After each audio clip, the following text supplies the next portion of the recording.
বলেন ফজরের কসম করেছেন, ওয়াল ফাজরি ওয়ালা ইয়ালিন আসরি, এবং 10 রাত্রের কসম করেছেন, জোড়ের কসম করেছেন, বেজোড়ের কসম করেছেন।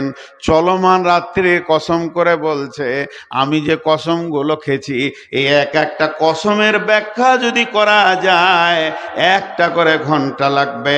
কেন ফজরের কসম খেলেন আল্লাহ? ফজর কি হয়? বলে সূর্য তখন উত্তোলন হয়, মানুষ যখন ঘুম থেকে উঠে তার জীবনের প্ল্যানগুলো সে তৈরি করে। বলে সকালে উঠে তুমি মনে করে নাও আজকে দিনটা অন্তত হারাম থেকে নিজেকে বাঁচিয়ে রাখবো, হালাল গ্রহণ করব না। বন্ধুরে আমার, এমন একটা তোমাকে কসম খেতে হবে, এই কসমটা তুমি খেয়ে নাও, তাহলে তুমি নিজের রাস্তা ঘুরে পেয়ে যাবে। আবার ওয়ালা ইয়ালিন আসরি, 10 রাত্রির কসম। কোন 10 রাত?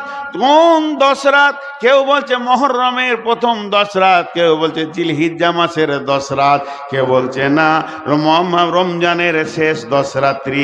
এই রাত্রিগুলোর কেন কসম খেলো? এর ভিতরে অনেক ফায়দা লুকানো আছে। আবার বলছে চলমান রাত্রির কসম। এরকম কসম করে আল্লাহ শেষকালে বলছেন হালফি যালিকা কাসামুল লিযি হিজরি, এইগুলো কি বিবেকবানদের জন্য কসম নয়? বিবেকবান কেন বলছে? খুব ট্যালেন্টেড যারা হয়, যাদের তীক্ষ্ণতা আছে ব্রেনে, ওদেরকে বলা হয় হিজর। হালফি যালিকা কাসামুল লিযি হিজর। হিজর কেন বলা হচ্ছে জানেন? আহা, বাংলাদেশে প্রায় গাড়িতে পেছনে লেখা থাকে, আমি পড়ে দেখেছি, চোখে ঘুম নিয়ে গাড়ি চালাবেন না, মদ্যপান অবস্থায় গাড়ি চালাবেন না। তাহলে চোখে ঘুম নিয়ে গাড়ি চালাবেন না। তাহলে সব থেকে যত পৃথিবীর ব্রেক আছে, bus, truck, dumper, Maruti, Tata Sumo, আপনার কি নাই স্করপিও, বুলোরো, মারুতি, সব ব্রেকগুলো এক জায়গায় কাবু আছে ব্রেনের কাছে। ব্রেন যদি ঠিক থাকে গাড়ি ব্রেক করবে, ধাক্কা লাগবে না, কিছু করবে না, বিপদ হবে না, মানুষ মরবে না, মার্কেটে ঢুকে যাবে না, সব ঠিক থাকবে। আর যদি ড্রাইভারের ব্রেনটা যদি ঠিক না থাকে তাহলে মার করে মার্কেটে ঢুকে যাবে। তাহলে আল্লাহ এটা কেন বললেন? কসমের কেন দিলেন বিবেকবানদেরকে? আল্লাহ বলছেন হে বিবেকবান, তোরা যতগুলো বিবেকবান লোক বসে আছিস, তোদের ব্রেন কি ঘুমিয়ে গেছে? এখনো কি তোদের ব্রেনের তালাটা খুলবে না? তোরা কি এখনো সজাগ হবি না? এখনো কি হারাম থেকে দূরে থাকবি না?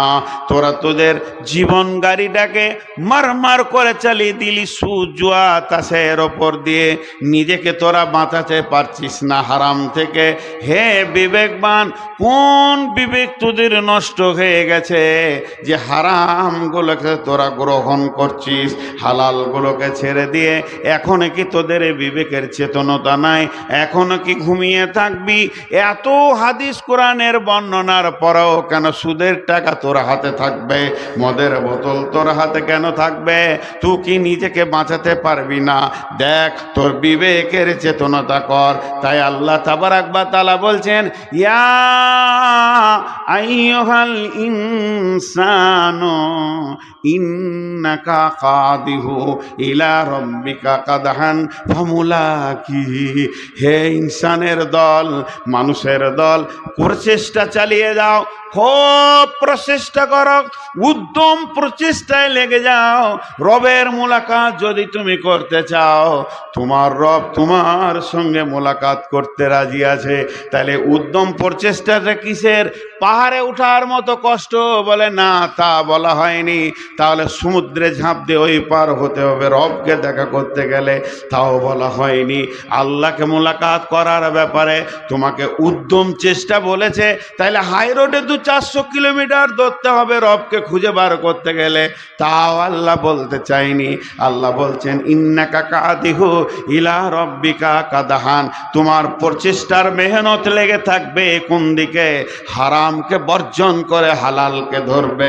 হারাম ওয়ালারা তোমাকে লালায়িত করবে, তোমাকে উৎপীড়িত করবে, তোমার পেছনে তারা ঘুরবে, হারামকে নানা রকম তোমাকে ধরিয়ে দিতে চাইবে। সুদওয়ালারা বারবার ফোন করবে, তোমার টাকাকে লুটবে, তারা সুদের ভিতরে তোমাকে ভরবে। জুয়ারিরা তোমাকে ডাকবে, ওই জায়গায় তোমার উদ্যম প্রচেষ্টা থাকবে। বেঈমানদের সাথে আমার কোনো আপোষ থাকবে না, আমি আমার রবকে দেখা করব, রবের সঙ্গে মোলাকাত করব, এটাই আমার হচ্ছে কামিয়াবি। ইন্নাকা কাদিহু ইলা রব্বিকা কাদাহান। যদি আল্লাহর মোলাকাত করতে চাও, ওই জায়গাগুলোকে তুমি নেগেটিভগুলো সরিয়ে দিয়ে পজিটিভগুলোকে গ্রহণ করো, তো চিরি তোমার রব তোমার সঙ্গে মোলাকাত করবে। এরপরে আল্লাহ বলছেন ফাম্মা মান উতিয়া কিতাবাহু বিয়ামিনিহি ফাসাওফা ইউহাসাবু হিসাবান ইয়াসীরা। কামিয়াব তো হয় যে মাধ্যমিকে পাস করেছে, গ্র্যাজুয়েশন করেছে, এইচএস পাস করেছে, মাস্টার্স করেছে, এমবিবিএস করেছে, এফআরসিএস করেছে, এমডি করেছে, এলএলবি করেছে, আর কি করেছে, পিএইচডি করেছে। এরা তো কামিয়াব না, না, না। কামিয়াব আমি যেদিন তোমাকে ডান হাতে সার্টিফিকেট দেব, আমান উতিয়া কিতাবাহু বিয়ামিনিহি, আমি কিয়ামতের দিনে ডাকবো, বান্দারে শোন, আমি রাজি আছি, সার্টিফিকেটটা নে, ডান হাতে দিব। তুমি কত কামিয়াব হবে, তোমার দিল কত কামিয়াব হবে। তুমি এটা পাওয়ার সঙ্গে সঙ্গে কি করবে শুনে লাও, কি করবে? আমি বিয়ামিনিহি ফাসাওফা ইউহাসাবু হিসাবান ইয়াসীরা। তোমার হিসাবটা হয়ে যাবে চোখের পলকে, সেকেন্ড ভোর লাগবে না, আসানির সঙ্গে তোমার হিসাবটা আমি করে নিব। আর তুমি এত খুশি হবে, এই রকম করে লাফাবে কিয়ামতের ময়দানে। আর বলবে, কি বলবে? ওয়ায়ানকালিবু ইলা আহলিহি মাসরুরা, ওয়ায়ানকালিবু ইলা আহলিহি মাসরুরা। আত্মীয়র পেছনে দৌড়বে আর বলবে আমি কামিয়াব, আমি কামিয়াব, আমি কামিয়াব। হে মোহনস, তুমি কামিয়াব ওই দিন যেদিন তোমার ডান হাতে সার্টিফিকেট দেওয়া হবে।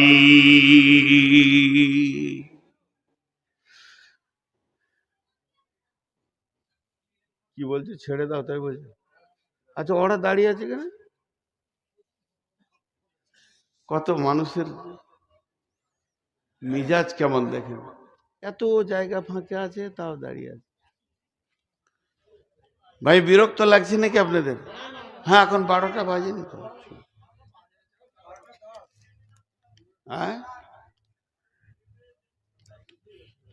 উঠিয়ে না, একটু সবর করেন, একটু। এমডি করলো, এফআরসিএস করলো, সার্জারি শিখলো, আবার র্যাঙ্কে চলে গেল। রঘুপুরের লোক গর্ব করে বিদেশে বলবে আমার গ্রামের একটা সার্জেন আছে নাম করা, যে কোনো অপারেশন করে দিতে পারবে। কিন্তু দেখা গেল চোর, অপারেশন করতে যা চোর ধরা পড়লো বর্ধমানে। অ্যাপেন্ডিসাইড অপারেশন করছে হাজি সাহেব, মানুষ বেচারা, ছেলেরা বাইরে দাঁড়িয়ে আছে। ওই পোশাকে ডাক্তার এসে বলছে তোমার বাপের মেরুদণ্ড হাড়ে একটা টিউমার আছে, ওটাও 2 মাস 4 মাস 1 বছর পর অপারেশন করতে হবে, যদি বলো এখনও বের করে দেবো, আরও 30,000 লাগবে। দিয়ে দিল। খালি নূর মোহাম্মদের টাকা টেলে লোকের কুটকুটি হয়, দিয়ে দিল আরও 30,000। পরবর্তীতে ধরা গেল সিসি ক্যামেরাতে কোনো রকম সেখানে টিউমার ছিল না, চোর ধরা পড়লো। এত ডিগ্রি করার পরেও সে চোর। তাহলে হাততালিটা কার পেছনে দিলাম? মরিচিকার পেছনে? মরিচিকার পেছনে দৌড়েছিলাম এতদিন। স্কলার, কামিয়াব, বাহ বাহ, ভালো, এর নাম ধোঁকা। আবার কোনো কোনো ঘর বেড়াতে যাবেন, এখানে কি বদামের কোনো চুটপাট চুটপাট চুটপাট চারিদিক থেকে শব্দ আসছে। আচ্ছা বলেন, বলতে বাধ্য হচ্ছি, তিরমিজি শরীফের একটা হাদিস আছে, 3টে জিনিস পর্দা, 3টে জিনিস পর্দা। একটা হচ্ছে লোভনীয় খাবার, নারী এবং টাকা। এই যে বাদামটা চুটপুট করছে, তা আমার দ্বীপটা সুলবুল সুলবুল করছে, তাহলে ওদের সাথেই গিয়ে বসে পড়ি। আল্লাহ রসুল বলছেন এগুলো গোপনে খাও। এই দিক থেকেও কিছু শব্দ হচ্ছে। আরে ভাই, এক জায়গায় দুঃখ করবেন না, আমি আলেমের কথা বলছি, কোনো আলেমের অসম্মান করছি না, আস্তাগফিরুল্লাহ, নাম বলবো না। একটা আলিম জাহান্নামের অনুশীলন পড়াচ্ছে, আর এত চোখের পানিতে কাঁদছে যে এক একটা হাদিস পড়ছে তো আর একটা পড়তে পারছে না, আর একটা পড়ছে তো আর একটা পড়তে পারছে না।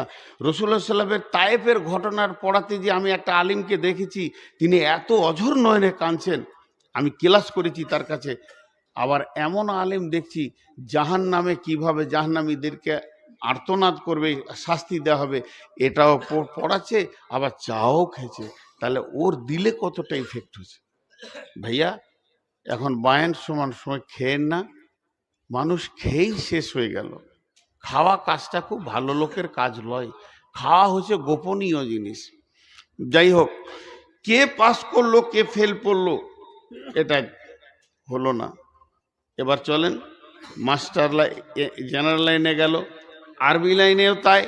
মৌলানা, মুহাদ্দিস, বক্তা, আপনারা ভাবছেন নূর মোহাম্মদ কামিয়াব, পশ্চিমবঙ্গ, আসাম, মেঘালয়, ঝাড়খণ্ড, বিহার, তারপরে ত্রিপুরা, এতগুলো রাজ্য ঘুরছে, বাংলাদেশ ঘুরছে কামিয়াব, কিন্তু আমিও নাকাম, কারণ আল্লাহ আমার উপরে রাজি নেই।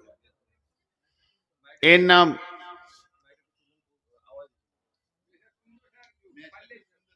কে শুনতে পেয়েছে না? ঘর যা, কোথা বলছি শুনতে পেয়েছে না? শুনতে পেয়েছে না? না না, সাউন্ড দিতে হবে না, মাইক ঠিক আছে। না, ওই দিকের যদি কোনো চোং টোং কেটে থাকে খেয়াল করেন। চোং টোং কেটে থাকলে খেয়াল। এদের সুগারের জন্য পানিটা মুখে লিছি ভাই। তো প্রকৃত কামিয়াবকে, প্রকৃত কামিয়াবকে এবার চলেন বিসমিল্লাহির রহমানির রহিম। ইয়াসআলুনাকা আনিস সাআতি আইয়ানা মুরসাহা ফীমা আনতা মিন যিকরাহা ইলা রাব্বিকা মুনতাহাহা কাআন্নাহুম ইয়াওমা ইয়ারাউনাহা লাম ইয়ালবাসু ইল্লা আসিয়াতান আও দুহাহা। আল্লাহ বলছেন, ইয়া আইয়ুহাল ইনসানু ইন্নাকা কাদিহু ইলা রাব্বিকা কাদহান ফামুলাকি ফাআম্মা মান উতিয়া কিতাবাহু বিয়ামিনিহি ফাসাউফা ইউহাসাবু হিসাবান ইয়াসীরা ওয়া ইয়ানকালিবু ইলা আহলিহি মাসরুরা ওয়া আম্মা মান উতিয়া কিতাবাহু ওয়ারা জাহরিহি ফাসাউফা ইয়াদউ সুবুরা ওয়া ইয়াসলা সাঈরা। খালি ধ্যান দেন, খালি ধ্যান দেন। একটু দুটো আয়াত পড়লাম, জমা রাখলাম, দুটো কথা বলি। কোরআন একদিন নাজিল শুরু হয়েছে গারে হিরাতে, আরাফাতের ময়দানে কমপ্লিট হয়ে গেছে, খতম। আর নতুন কোনো আয়াত তৈরি হবে না, হবে না, হবে না, হবে না, হবে না, হবে না। বিশ্বনবী একদিন এসেছিলেন, তিনার জবান দিয়ে, হাদিস দিয়ে মানুষকে পথ ও পাথেও দিয়েছেন, তিনিও চলে গেছেন। আর নতুন হাদিস তৈরি হবে না, হবে না, হবে না, হবে না। তার মানে আমি এক কথায় আপনাদেরকে বোঝাতে চাইছি, মহান রব্বুল আলামিনের তরফ থেকে যে নিয়ামতগুলো ছিল সব পরিপূর্ণ হয়ে গেছে, আর কোনোটা হবে না। কিন্তু পাশ করার ব্যাপারে আল্লাহ এতটাই গুরুত্ব দিয়েছেন, তুমি বেঁচে যাও, তুমি পাস করো, তুমি ফেল করো না। তুমি বেঁচে যাও, তুমি পাস করো, তুমি ফেল করো না। একটা গার্জেন তার ছেলের ব্যাপারে চিন্তা করে মাধ্যমিকে পাস করে যাক, কিন্তু ফেল পড়ে গেলেও দ্বিতীয় অপশন আছে। আর আল্লাহ যেটাতে বলছেন ওটা দ্বিতীয় কোনো অপশন নাই। ওই জন্যে সে নবীর জামানাতে শুরু হয়েছে পাসের এলান, আজও চলতে রয়েছে। কোরআন নজুল বন্ধ হয়েছে, কিন্তু পাস করার ব্যাপারটা আল্লাহ প্রতিদিন তার গোলামকে দিয়ে আর এক গোলামের কাছে খবর পৌঁছাচ্ছে। এইটা কতদিন চলবে? যতদিন পশ্চিমে সূর্য না উঠেছে অতদিন পর্যন্ত চলবে। তোরা পাস করে যা, তোরা পাস করে যা। আল্লাহর তরফ থেকে এলান কবার হয়? প্রতিদিন 10 বার হয়, প্রতিদিন 10 বার হয়। আল্লাহ এলান করেন তার বান্দার দিকে দিয়ে, হাইয়া আলাল ফালাহ।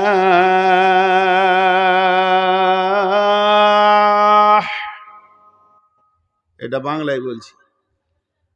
আয় তোরা আয়, যদি পাস করবি তো আয়, উত্তোলন হবে তো আয়, সাকসেস জীবন নিবি তো আয়। হাইয়া আলাল ফালাহ। এই পাস করাটা কত গুরুত্ব দিয়েছেন আল্লাহ। আল্লাহ একবার নয়, দুবার নয়, 11টি কসম করে গোলামকে বলছে, গোলাম তুই পাস হয়ে যা, খবরদার ফেল হোস না। আমার মতো মেহেরবান রব থাকতে যদি তুই ফেল পড়ে যাস, তোর মতো হতভাগা আর কেউ নাই।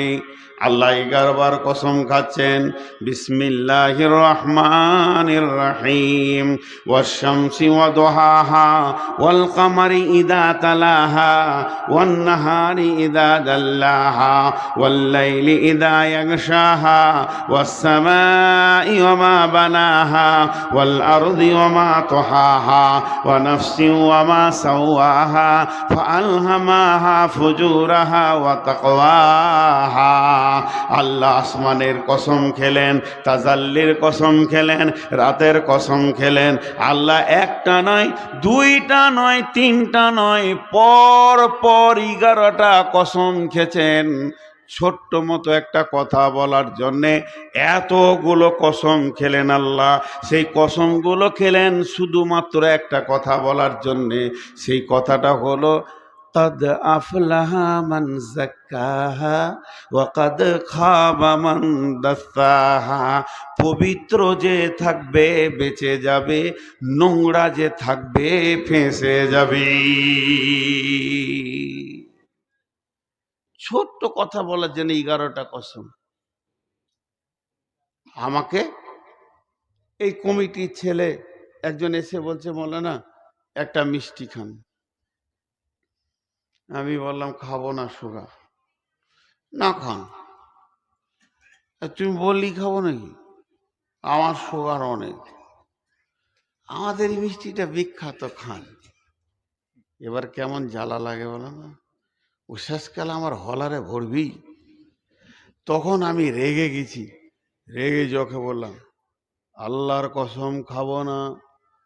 যখন এই কথাটা বলে দিয়েছি আল্লাহর কসম খাবো না, লোকটি বুঝে নিল নিশ্চয়ই মৌলানা রেগে গেছেন, কসম করে নিয়েছে আর মিষ্টি দেওয়া যাবে না। এখন এটা একবার কসম হলো, কিন্তু আমার বড় ভাই আমার পাশে বসে রয়েছেন, ওস্তাদ ভাজন, ওনাকে আমি ওস্তাদ মনে করি, আব্দুল কাদির সাহেব। উনি বলছেন, নূর মোহাম্মদ তুমি অমুক জায়গায় কারো পকেট থেকে 200 টাকা চুরি করেছো, কেউ অভিযোগ করেছে। আমার প্রেস্টিজে লাগলো, না ভাই আমি চুরি করিনি। না নিশ্চয়ই চুরি করেছো, তাছাড়া আমাকে বললো কেন? তখন আমি রেগে গেছি, এতটা পরিমাণ জিদে পড়ে গেছি, একদমে শুরু করলাম, আল্লাহর কসম, আল্লাহর কসম, আল্লাহর কসম, আল্লাহর কসম, আল্লাহর কসম, আল্লাহর কসম, আল্লাহর কসম, আল্লাহর কসম, আল্লাহর কসম, আল্লাহর কসম, আল্লাহর কসম, আল্লাহর কসম। ভাই আমি চুরি করিনি। ভাই আমার গুনছেন, নূর মোহাম্মদ 11টা কসম খেলো। তাহলে কসমের লোডটা এত বাড়লো কেন? নিশ্চয়ই পাপটাও করেনি। তা আল্লাহ এমন একজন, আল্লাহ এমন একজন, আল্লাহ এমন একজন, আল্লাহ কসম না খেলেও যদি কোনো কথা বলে তো ওটা সত্য, তারপরও আল্লাহ কসম খান কেন? আমাদের মুখ পানে তাকিয়ে খায়, আমরা কসমকে বেশি ভালোবাসি, বেশি বিশ্বাস করি। এই জন্যে আল্লাহ ছোট্ট মতো একটা কথা বলছেন। কথাটা কত বড় দেখেন, লিখলে এতটা আসবে, কাদ আফলাহা মান যাক্কাহা ওয়া কাদ খাবা মান দাসাহা। যে পবিত্র থাকবে, যার গায়ে ময়লা থাকবে না, ওই লোকটা বেঁচে যাবে। আর যে নাপাক থাকবে, যার ভিতরে নাপাকি ঢুকে গেছে, ওই লোকটা ফেঁসে যাবে, ওই লোকটা উত্তীর্ণ হতে পারবে না, পাস হতে পারবে না। ভাইরা আমার, এই ছোট্ট কথাটা বলার জন্যে আল্লাহ 11টা কসম খেয়েছেন। ওয়াশ-শামসি ওয়া দুহাহা ওয়াল কামারি ইযা তালাহা ওয়ান নাহারি ইযা দাল্লাহা ওয়াল লাইলি ইযা ইয়াগসাহা ওয়াস সামাই ওয়া মা বানাহা ওয়াল আরদি ওয়া মা তাহাহা ওয়া নাফসিন ওয়া মা সাওয়াহা ফাআলহামাহা ফুজুরাহা ওয়া তাকওয়াহা। 11টা কসম খেলেন। ওই কথাটা কি বললেন? যে পবিত্র, যার গায়ে ময়লা নেই, পরিষ্কার পরিচ্ছন্ন, ও কিয়ামতের মাঠে বেঁচে যাবে, পাস করে যাবে। যার গায়ে ময়লা থাকবে, ও ফেঁসে যাবে। তাহলে আর জলসা লয়, জলসা এখান থেকেই বন্ধ। আপনারা বাড়ি যান, গোসল শুরু করে দেন, সাবান নিয়ে যে যেখানে যার যেমন গোসলের ব্যবস্থা আছে, মাথা থেকে পা পর্যন্ত কুচলে কুচলে ময়লা তুলে ভালো পরিষ্কার কাপড় পরে এলেন, কিয়ামতে বেঁচে যাবেন। ভাই এটা আল্লাহ বলেননি, আল্লাহ এটা বলেননি। মা রে বোন রে, আল্লাহ এটা বলেননি যে তুমি পবিত্র হয়ে যাও, পারফিউম মেখে লাও, তুমি কসমেটিক্স মেখে লাও, বেঁচে যাবি। তাহলে আল্লাহ কি বলতে চেয়েছেন? আম্মা জান আয়েশা, বুখারী শরীফের হাদিস, আল্লাহ নবীকে বলছেন, ইয়া রাসূলুল্লাহ, ইয়া হাবিবাল্লাহ, আমাকে পবিত্র হওয়া শিখিয়ে দেন। ও দয়ার নবী গো, আমি আম্মা জান, আমি আয়েশা কেমন করে পবিত্র হব? আম্মা জান আয়েশা যখন প্রশ্ন করলেন, আল্লাহর নবী বলছেন, আয়েশা রে, সর্বপ্রথম তুমি রুজিকে পবিত্র করো। সব থেকে বড় পবিত্র হচ্ছে রুজিকে পবিত্র করা। আমার গায়ে যদি কুকুরের পেশাব লেগে যায়, এমনকি আমার গায়ে যদি শূকরের পায়খানাও আপনি ছুঁড়ে দেন, আমি সাবান দিয়ে কেচে যাব, পাক হয়ে যাব। কিন্তু বন্ধুরে, যদি কোনো মানুষ একবার হারামে হলার দিয়ে ভরে দেয়, ওকে যদি 7টা সমুদ্রতে ডুবানো হয় আর পৃথিবীর সমস্ত সাবানগুলো শেষ হয়ে যায়, ওই লোকটা কোনোদিন পবিত্র হতে পারবে না। ওর পবিত্রের একটাই জিনিস আছে, সেটা পানি নয়, সেটা সাবান নয়, সেটা সার্ফ নয়। ওই লোকটা তখনই পবিত্র হবে। সোনার ভিতর থেকে যেমন আগুন অ্যাসিড দিয়ে খাদ বার করা যায়, ওর পবিত্র জায়গা হলো আল্লাহর জাহান্নাম। জাহান্নামের আগুনে না যাওয়া পর্যন্ত ওই লোকটাকে পবিত্র ঘোষণা করা যাবে না। তাই আল্লাহ তাবারাক ওয়া তাআলা বলছেন, তুমি পাক হয়ে যাও, বেঁচে যাবে। মানে তোমাকে যেন হারামে দেখতে না পায়, তোমাকে যেন সুদে দেখতে না পায়, তোমাকে যেন জুয়োতে দেখতে না পায়, তোমাকে যেন দাড়ি বাড়াতে না পায়, তোমাকে জর্দা গুল গোড়া খুব বিড়ি আপনার খৈনিতে যেন তোমাকে না পায়। সারা পৃথিবীতে যত হারাম আছে, মহিলারা তোমরা হারাম পুরুষের কাছে যাবে না, যার সঙ্গে তোমার বিয়ে জায়েজ আছে, পর্দা হালাল আছে, তার সামনে যাবে না, হারামকে তুমি গ্রহণ করবে না। হে পুরুষের দল, তোমাকে যে মেয়েটা দেখার নাজায়েজ আছে ওইটাকে তুমি দেখবে না। এক কথায় নেগেটিভ থেকে বাঁচো, পজিটিভকে গ্রহণ করো, কিয়ামতের মাঠে বেঁচে যাবে। কাদ আফলাহা মান যাক্কাহা ওয়া কাদ খাবা মান দাস্সাহা। আমি এখনো সূরা বাকারা ধরিনি, ওটা ধরলে তখন বুঝবেন যে কি বলেছে আল্লাহ। তুমি পবিত্র হয়ে বেঁচে যাবে। আবার আল্লাহ কসম খেয়েছে 4 বার, পবিত্র হচ্ছিস না কেন তোরা, এইটা বলতে চাইছে। তোরা কেন পবিত্র হচ্ছিস না? আমি 1 মিনিটের জন্য আল্লাহর আবেগটা প্রকাশ করছি আপনাদের কাছে। হাজি ভাই, যারা মাইকের বাইরে আছে, যারা মাইকের বাইরে আছে, কিন্তু মাইকের ভিতরে আমরা যারা রয়েছি, হাত দুটা ধরে বলছি, প্রয়োজনে পা দুটা ধরে বলছি, আম্মু বিনা বোরখায় আর বাড়ির বাইরে পা দিয়েন না। আপনাদের বলছি, পৃথিবীর সব হারাম থেকে আমরা পেছনে সরে থাকি, হালালকে গ্রহণ করি। এরপরও না, যেমন ছিল তেমন। আল্লাহ আবার 4 বার কসম খেয়েছে এটার জন্য। কিরকম কসম? বিসমিল্লাহির রহমানির রহিম। ওয়াল ফজরি ওয়ালায়ালিন আশরি ওয়াসসাফি ওয়াল ওয়াতরি ওয়াল লাইলি ইযা ইয়াসরি হাল ফি যালিকা কাসামুল লিযি হিজরি হাল ফি যালিকা কাসামুল লিযি হিজরি হাল ফি যালিকা কাসামুল লিযি হিজরি। রব্বুল আলামিন বলেন, ফজরের কসম করেছেন, ওয়াল ফাজরি ওয়ালায়ালিন আশরি, এবং 10 রাত্রের কসম করেছেন। জোড়ের কসম করেছেন, বেজোড়ের কসম করেছেন, চলমান রাত্রির কসম করে বলছে, আমি যে কসমগুলো খেয়েছি এই এক একটা কসমের ব্যাখ্যা যদি করা যায় 1টা করে ঘন্টা লাগবে। কেন ফজরের কসম খেলেন আল্লাহ? ফজর কি হয়? বলে সূর্য তখন উত্তোলন হয়, মানুষ যখন ঘুম থেকে উঠে তার জীবনের প্ল্যানগুলো সে তৈরি করে। বলে সকালে উঠে তুমি মনে করে নাও আজকে দিনটা অন্তত হারাম থেকে নিজেকে বাঁচিয়ে রাখবো, হালাল গ্রহণ করব না। বন্ধুরে আমার, এমন একটা তোমাকে কসম খেতে হবে, এই কসমটা তুমি খেয়ে নাও, তাহলে তুমি নিজের রাস্তা ঘুরে পেয়ে যাবে। আবার ওয়ালায়ালিন আশরি, 10 রাত্রের কসম। কোন 10 রাত? কোন 10 রাত? কেউ বলছে মুহররমের প্রথম 10 রাত, কেউ বলছে জিলহিজ্জা মাসের 10 রাত, কেউ বলছে না রমজানের শেষ 10 রাত্রি। এই রাত্রিগুলোর কেন কসম খেলো? এর ভিতরে অনেক ফায়দা লুকানো আছে। আবার বলছে চলমান রাত্রির কসম। এরকম কসম করে আল্লাহ শেষকালে বলছেন, হাল ফি যালিকা কাসামুল লিযি হিজরি। এগুলো কি বিবেকবানদের জন্য কসম নয়? বিবেকবান কেন বলছে? খুব ট্যালেন্টেড যারা হয়, যাদের তীক্ষ্ণতা আছে ব্রেনে, ওদেরকে বলা হয় হিজর। হালফি যালিকা কাসামুল লিযি হিজর। হিজর কেন বলা হচ্ছে জানেন? আহা, বাংলাদেশে প্রায় গাড়িতে পেছনে লেখা থাকে, আমি পড়ে দেখেছি, চোখে ঘুম নিয়ে গাড়ি চালাবেন না, মদ্যপান অবস্থায় গাড়ি চালাবেন না। তাহলে চোখে ঘুম নিয়ে গাড়ি চালাবেন না। তাহলে সব থেকে যত পৃথিবীর ব্রেক আছে, bus, truck, dumper, Maruti, Tata Sumo, আপনার কি না স্করপিও, বুলোরো, মারুতি, সব ব্রেকগুলো এক জায়গায় কাবু আছে, ব্রেনের কাছে।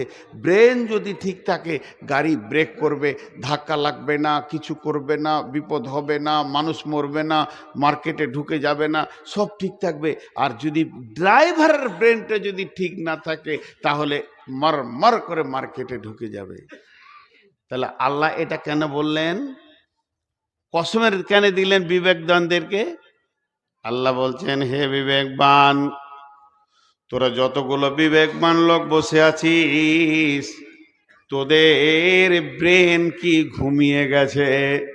এখনো কি তোদের ব্রেনের তালাটা খুলবে না? তোরা কি এখনো সজাগ হবি না? এখনো কি হারাম থেকে দূরে থাকবি না? তোরা তোদের জীবন গাড়িটাকে মারমার করে চালিয়ে দিলি সুদ জুয়া তাসের ওপর দিয়ে, নিজেকে তোরা বাঁচাতে পারছিস না হারাম থেকে। হে বিবেকবান, কোন বিবেক তোদের নষ্ট হয়ে গেছে যে হারামগুলোকে তোরা গ্রহণ করছিস, হালালগুলোকে ছেড়ে দিয়ে? এখনো কি তোদের বিবেকের চেতনতা নাই? এখনো কি ঘুমিয়ে থাকবি? এত হাদিস কোরআনের বর্ণনার পরেও কেন সুদের টাকা তোর হাতে থাকবে? মদের বোতল তোর হাতে কেন থাকবে? তুই কি নিজেকে বাঁচাতে পারবি না? দেখ, তোর বিবেকের চেতনতা কর। তাই আল্লাহ তাবারাক ওয়া তাআলা বলছেন, ইয়া আইয়ুহাল ইনসানু ইন্নাকা কাদিহু ইলা রাব্বিকা কাদহান ফামুলাকিহি। হে ইনসানের দল, মানুষের দল, প্রচেষ্টা চালিয়ে যাও, খুব প্রচেষ্টা করো, উদ্যম প্রচেষ্টায় লেগে যাও। রবের মোলাকাত যদি তুমি করতে চাও, তোমার রব তোমার সঙ্গে মোলাকাত করতে রাজি আছে। তাহলে উদ্যম প্রচেষ্টাটা কিসের? পাহাড়ে ওঠার মতো কষ্ট বলে না, তা বলা হয়নি। তাহলে সমুদ্রে ঝাঁপ দিয়ে ওই পার হতে হবে রবকে দেখা করতে গেলে, তাও বলা হয়নি। আল্লাহকে মোলাকাত করার ব্যাপারে তোমাকে উদ্যম চেষ্টা বলেছে। তাইলে হাই রোডে 400 কিলোমিটার দৌড়তে হবে রবকে খুঁজে বার করতে গেলে, তাও আল্লাহ বলতে চাইনি। আল্লাহ বলছেন, ইন্নাকা কাদিহু ইলা রব্বিকা কাদহান। তোমার প্রচেষ্টার মেহনত লেগে থাকবে কোন দিকে? হারামকে বর্জন করে হালালকে ধরবে। হারাম ওয়ালারা তোমাকে লালায়িত করবে, তোমাকে উৎপীড়িত করবে, তোমার পেছনে তারা ঘুরবে, হারামকে নানা রকম তোমাকে ধরিয়ে দিতে চাইবে। সুদওয়ালারা বারবার ফোন করবে, তোমার টাকাকে লুটবে, তারা সুদের ভিতরে তোমাকে ভরবে। জুয়ারিরা তোমাকে ডাকবে, ওই জায়গায় তোমার উদ্যম প্রচেষ্টা থাকবে। বেঈমানদের সাথে আমার কোনো আপোষ থাকবে না, আমি আমার রবকে দেখা করব, রবের সঙ্গে মোলাকাত করব, এটাই আমার হচ্ছে কামিয়াবি। ইন্নাকা কাদিহু ইলা রব্বিকা কাদহান। যদি আল্লাহর মোলাকাত করতে চাও, ওই জায়গাগুলোকে তুমি নেগেটিভগুলো সরিয়ে দিয়ে পজিটিভগুলোকে গ্রহণ করো, তো চিরি তোমার রব তোমার সঙ্গে মোলাকাত করবে। এরপরে আল্লাহ বলছেন, ফাম্মা মান উতিয়া কিতাবাহু বিয়ামিনিহি ফাসাওফা ইউহাসাবু হিসাবান ইয়াসীরা। কামিয়াব তো হয় যে মাধ্যমিকে পাস করেছে, গ্র্যাজুয়েশন করেছে, এইচএস পাস করেছে, মাস্টার্স করেছে, এমবিবিএস করেছে, এফআরসিএস করেছে, এমডি করেছে, এলএলবি করেছে, আর কি করেছে, পিএইচডি করেছে। এরা তো কামিয়াব না। না না, কামিয়াব আমি যেদিন তোমাকে ডান হাতে সার্টিফিকেট দেব, আমান উতিয়া কিতাবাহু বিয়ামিনিহি, আমি কিয়ামতের দিনে ডাকবো, বান্দারে শোন, আমি রাজি আছি, সার্টিফিকেটটা নে, ডান হাতে দিব। তুমি কত কামিয়াব হবে, তোমার দিল কত কামিয়াব হবে। তুমি এটা পাওয়ার সঙ্গে সঙ্গে কি করবে শুনে লাও। কি করবে? আমি বিয়ামিনিহি ফাসাওফা ইউহাসাবু হিসাবান ইয়াসীরা। তোমার হিসাবটা হয়ে যাবে চোখের পলকে, সেকেন্ড ভোর লাগবে না, আসানির সঙ্গে তোমার হিসাবটা আমি করে নিব। আর তুমি এত খুশি হবে, এই রকম করে লাফাবে কিয়ামতের ময়দানে। আর বলবে, কি বলবে? ওয়ায়ানকালিবু ইলা আহলিহি মাসরুরা, ওয়ায়ানকালিবু ইলা আহলিহি মাসরুরা। আত্মীয়র পেছনে দৌড়বে আর বলবে, আমি কামিয়াব, আমি কামিয়াব, আমি কামিয়াব। হে মোহনস, তুমি কামিয়াব ওই দিন যেদিন তোমার ডান হাতে সার্টিফিকেট দেওয়া হবে।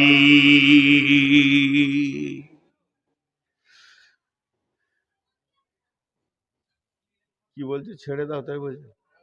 আচ্ছা, ওরা দাঁড়িয়ে আছে কেন? কত মানুষের মিজাজ কেমন দেখেন, এত জায়গা ফাঁকা আছে তাও দাঁড়িয়ে আছে। ভাই, বিরক্ত লাগছে নাকি আপনাদের? হ্যাঁ, এখন 12টা বাজেনি তো। হ্যাঁ, উঠিয়ে না, একটু সবর করেন, একটু। আমি খুব ভাইটাল পয়েন্ট ধরেছি বলছি।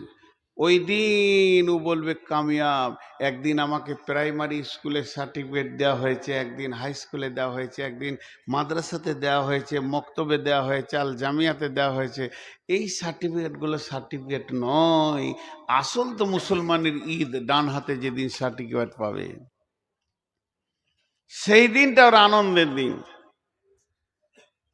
وأما من أوتي كتابه وراء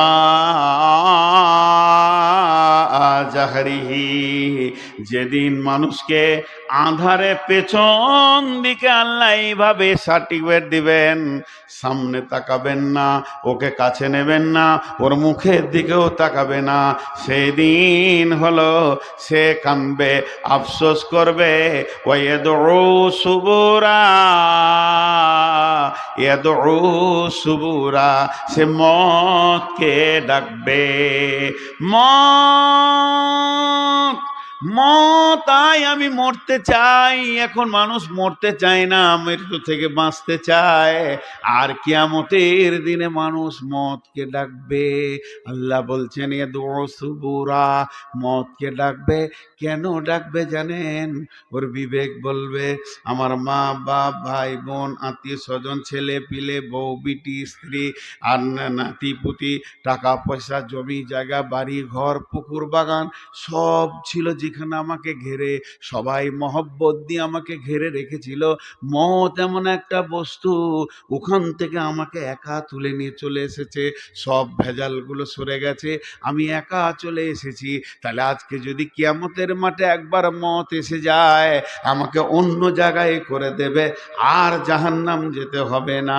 ই মতকে ডাকবে। ওয়াইয়াদউ সুবুরা, আল্লাহ জবাবে বলছে ইয়াদউ সুবুরা, তু ডাকবি মতকে, কিন্তু চলে আসবে ইয়াসলা সাইরা, তোর কাছে জাহান্নাম হাজির হয়ে যাবে, মত হাজির হবে না। ডাকবি মতকে, চলে আসবে জাহান্নাম। এটা আমার সিস্টেম করা আছে, আর মত আসবে না। মতের যুগ, মতের স্বাদ, মতের কাল শেষ হয়ে গেছে গোলাম। যখনই মতকে ডাকবি, জাহান্নাম চলে আসবি। বাংলাদেশের একটা ছেলে কুয়েত গেছে, কুয়েত। নতুন মানুষ কুয়েত গেছে, আরবি বুঝে না। লবণ বুঝেন? লবণ, লবণ বুঝেন? কোথায় ভাতে দেয় না, ওকে সাদা ভাষায় বলে নুন। লবণ মানে নুন। আর আরবিতে লবণ মানে, লবণ মানে দুধ। আরবিতে লবণ মানে দুধ। তো নতুন কুয়েত গেছে, এখন আরবি টারবি বুঝে না। হোটেলে খেতে বসেছে, তার একটু নুন দরকার। তো হোটেলের লোক, ছেলেগুলো বলছে ওই লবণ লবণ, আর এক গ্লাস দুধ দিয়ে দিয়েছে ওকে।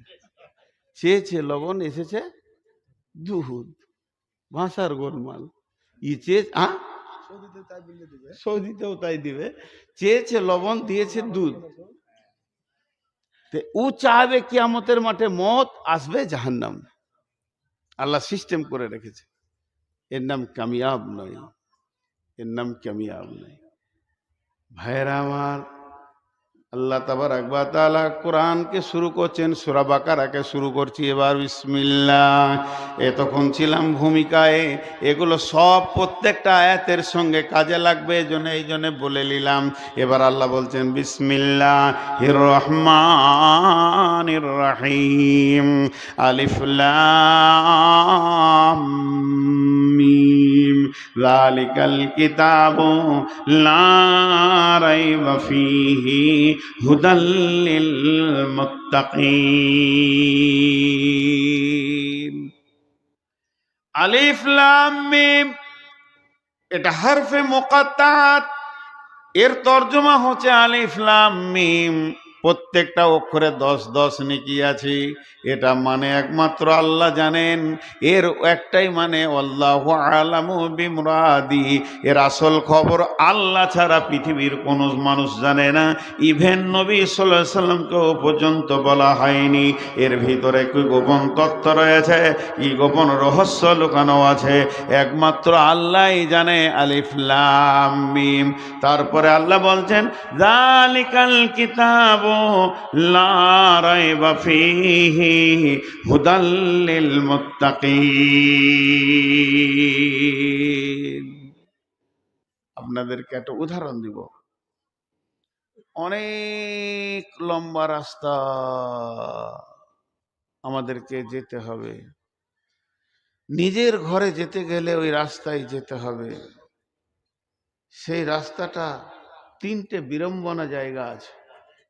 3টি, অনেক লম্বা রাস্তা, 3টি বিড়ম্বনা জায়গা আছে। ওই রাস্তাতে একটা সুলঙ্গ পথ আছে। সেই সুলঙ্গ পথ পার হয়ে একটা বিশাল জঙ্গল। জঙ্গলটা যখন আপনি পার হয়ে যাবেন একটা ব্রিজ পাবেন। এই ব্রিজটা অনেক লম্বা, দীর্ঘ সময় ব্রিজটা পার হতে লাগবে।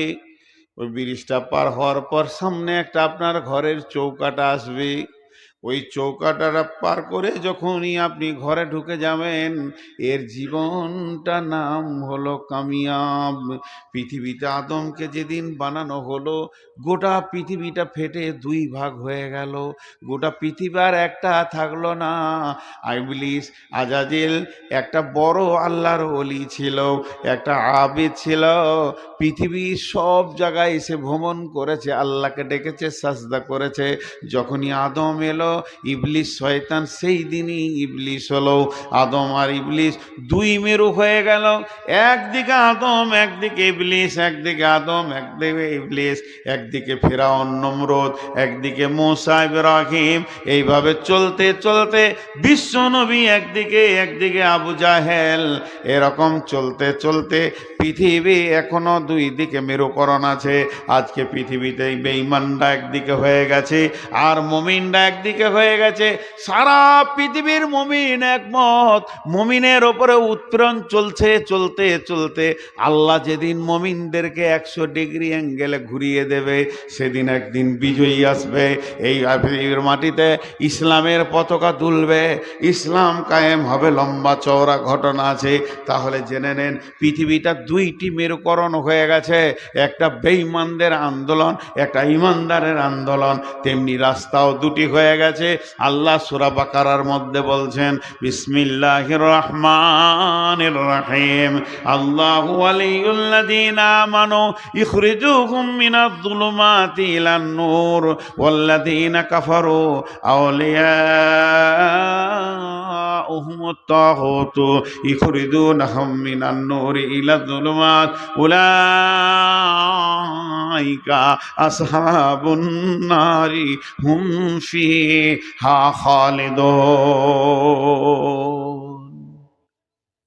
পশ্চিম দিক কোনটা? পেছন দিকটা। আমি দিক চিনতে পারছি না। একটা খালি কথা বলেছেন এইটা পশ্চিম, বাকিটা আমার চিনতে অসুবিধা হবে? বাকিটা চিন্তা অসুবিধা হয়? তাহলে 2টো রাস্তার কথা বলেছেন। ইমানদারদের রাস্তাটা কথা বলার পরে পরেই বেঈমানদের রাস্তাটা ধরেছে। আর বেঈমানদের রাস্তার শেষটা বলেছে, ইমানদারদের রাস্তার শেষটা বলেনি। কেন বলেনি? মহব্বতের কোনো মাপ নাই, কিন্তু শাস্তির মাপ আছে। এই জন্য বেঈমানদেরকে বলছে তোদের রাস্তাটা সোজা গিয়ে একদম লেলিহান অগ্নিশিখাতে ঢুকেছে। আল্লাহ নিজে বলছেন। বহরমপুরকে বাইপাস করে বেলডাঙ্গা কৃষ্ণনগরকে ফাটিয়ে দিয়ে এদিকে আপনার ওমরপুর হয়ে ফারাক্কা হয়ে একটা হাই রোড ধরছে। আর একটা হাই রোড পাটনার ভিতর দিয়ে দিল্লি ধরছে। শিলিগুড়ি থেকে, কলকাতা থেকে 2টি হাই রোড একসঙ্গে বের হয়েছে। একটা মুম্বাই খড়গপুর দিয়ে ধরছে, একটা আসানসোল দিয়ে দিল্লি ধরছে। এরকম ভারতবর্ষে কয়েকটা হাই রোড ধরছে। বন্ধুরা আমার, কালাম পাকের ভিতরে একটা রোড আছে। এই রোডটা এমন একটা হাই রোড, এই দ্রুতগামী রোড। এই রোডটা সোজা চলছে এমন জঙ্গল। এই রোডের যেতে যেতে একদম জান্নাতের হাতের দিকে ধরছে। বিশ্ব নবী বলে গেলেন, তারাক্তু ফীকুম আমরাইন, তোদেরকে আমি দুইটি জিনিস ছেড়ে দিয়ে চলে গেলাম, দুইটি জিনিস তোদের মাঝে দিয়ে গেলাম, যদি তোরা টিপে ধরে থাকতে পারিস, লান তাজিল্লু মা তামাসসাকতুম বি, তোমরা যদি ওটাকে টিপে ধরো আর গোমরাহ হবে না, তোমাদের পথ নষ্ট হবে না, ঠিক তোমরা সাকসেস জায়গায় পৌঁছাবে, যে জায়গায় তোমরা যেতে চাইছো তুমি ওখানে পৌঁছাবে। সেই দুটি লাইনের নাম হলো, একটা কিতাব আল্লাহ, আল্লাহর কিতাব, আর একটা সুন্নতে রসুলি, রসুলের সুন্নত। এই দুটোকে যদি গোলাম, এই দুটোকে যদি হে আল্লাহর গোলাম আমার উম্মত তোমরা ধরে থাকো, একদিন ধীরে ধীরে ধীরে ধীরে তুমি জান্নাতুল ফেরদাউসের গেটে গিয়ে পৌঁছে যাবে। কিন্তু তোমার দ্বারা সম্ভব হবে কিনা? আল্লাহ তাবারাক ওয়া তাআলা বলছেন, শোন, দুইটি রাস্তা আছে, রাস্তা দুটির বর্ণনা কেমন? আল্লাহু ওয়ালিউল্লাযীনা আমানু ইখরিজুহুম মিনাজ-জুলুমাতি ইলান-নূর, যারা মুমিন হবে, যারা আল্লাহর সঙ্গে আপোস করবে, আল্লাহকে আপনজন মনে করবে, আল্লাহকে ভালোবাসবে, আল্লাহ ছাড়া কিছু বুঝবে না, তারা সমস্ত অন্ধতাকে সরিয়ে দিয়ে পায়ে লাত মেরে দিয়ে আলোকে গ্রহণ করবে। তার মানে তাদের হাতে মদের বোতল ছুঁড়ে ফেলবে, দুধকে গ্রহণ করবে। বিশ্বনবী যখন মেরাজে গেলেন, জিবরাইল আমিন ট্রেতে দুইটি গ্লাস আনলেন, চাদর দিয়ে ঢাকা, রুমাল দিয়ে ঢাকা। নবীজিকে বলেন, ইয়া রাসূলুল্লাহ, একটা আপনি তুলেলেন। নবীজি দেখলেন, যেমনি চাদরটা খুলে দিলেন, দুইটি গ্লাস।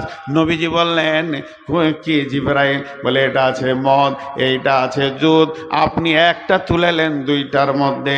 আল্লাহর নবী দুধটা তুলে নিলেন। যখনই আল্লাহর নবী দুধটা তুলে নিলেন, জিবরাইল আমিন প্রকাশ্যে বলে দিলেন, ইয়া রাসূলুল্লাহ, আপনার উম্মত বেঁচে গেল, আপনার উম্মত বেঁচে গেল। আজকে যদি আপনি মদটা তুলে নিতেন, আপনার উম্মত পশ্চিম দিকে সূর্য ওঠা পর্যন্ত নিশার ঘোর কাটতো না।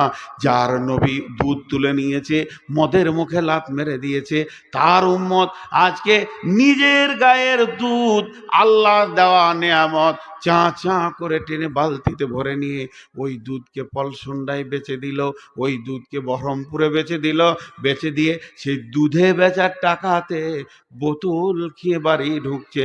এর মতো পথভ্রষ্ট আর কে হতে পারে? এ হলো লাইন, এ হলো নাকাম, এ হলো অবতরণ, এ কোনোদিন উত্তোলন পাবে না। আল্লাহ তাবারাক ওয়া তাআলা বলছেন, যারা আমার সঙ্গে আপোস করবে, আমাকে নিয়ে মহব্বত করবে, ভালোবাসা আমার সঙ্গে সৃষ্টি করবে, তারা পৃথিবীর সমস্ত নেগেটিভগুলোতে লাত মারবে, হারামগুলোকে লাত মেরে হালালকে গ্রহণ করে নেবে। আর যারা শয়তানের সঙ্গে আপোস করবে, ওয়াল্লাযীনা কাফারু আউলিয়াউহুমুত তাগুত, তাগুত শক্তিকে আপনজন বানাবে, শয়তানের চক্রান্তকে আপন বানাবে, আপোস করে নিবে। এরা কি করবে? ওলা তাগুতু ইখরিজুহুম মিনান নূরি ইলা যুলুমাত, এরা আলোর রাস্তাকে ছেড়ে দিয়ে অন্ধকারকে গ্রহণ করলো। এই লোকগুলো কোথায় চলছে, কোথায় যেছে, কোথায় যেছে, কোথায় যেছে? এ চলছে চলছে চলছে চলছে, যেদিন রাস্তাটা শেষ হবে, উলাইকা আসহাবুন নারি হুম ফিহা খালিদুন, এই লোকগুলি জাহান্নামের আগুনে ঢুকবে। তার মানে এরা পায়ে করে আলোকে ঠেলে দিয়ে আঁধারকে গ্রহণ করেছে, ভাত মুড়ি ছেড়ে দিয়ে খৈনি গুল গোরাকু জর্দা হারামকে গ্রহণ করেছে, সুদ খেয়েছে, দাড়ি মেরেছে, লুচ্চামি করেছে, রান্ডিগিরি করেছে, পৃথিবীর যত নোংরা জিনিস আছে স্বাগতম জানিয়েছে। আয় মদকে বলেছে আয়, জুয়া আয়, তাস আয়, লুডু আয়, ডাবা আয়, এগুলোকে গ্রহণ করে নিয়েছে। আল্লাহ তাবারাক ওয়া তাআলা বলছেন, আলো নাই, অন্ধকারে হাঁটতে শুরু করেছে। উলাইকা আসহাবুন নারি হুম ফিহা খালিদুন, একটা গ্রুপের জন্য আল্লাহ বলে দিলেন জাহান্নামের ভিতরে ঢুকবি।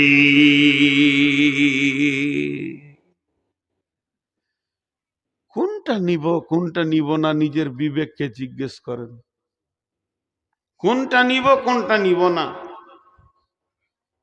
আমি কি ডান হাতে সার্টিফিকেট পেতে চাই? আমার মন কি চাই যে ডান হাতে সার্টিফিকেট লি? তো ভাই চলেন একবার জান্নাতের রাস্তা দিয়ে হাঁটি। যদি আমার বাড়ি এখান থেকে কিছু না হলো 145 কিলোমিটার হবে কি 50 কিলোমিটার হবে এখান থেকে আমার বাড়ি। তো এই রাস্তাই খুব সুন্দর রাস্তা, কিন্তু আমি আপনাদেরকে বলছি আমার বাড়ি যেতে হলে রাস্তায় একটা সুড়ঙ্গ পথ আছে। মন দিয়ে শুনেন, সুড়ঙ্গ পথ আছে।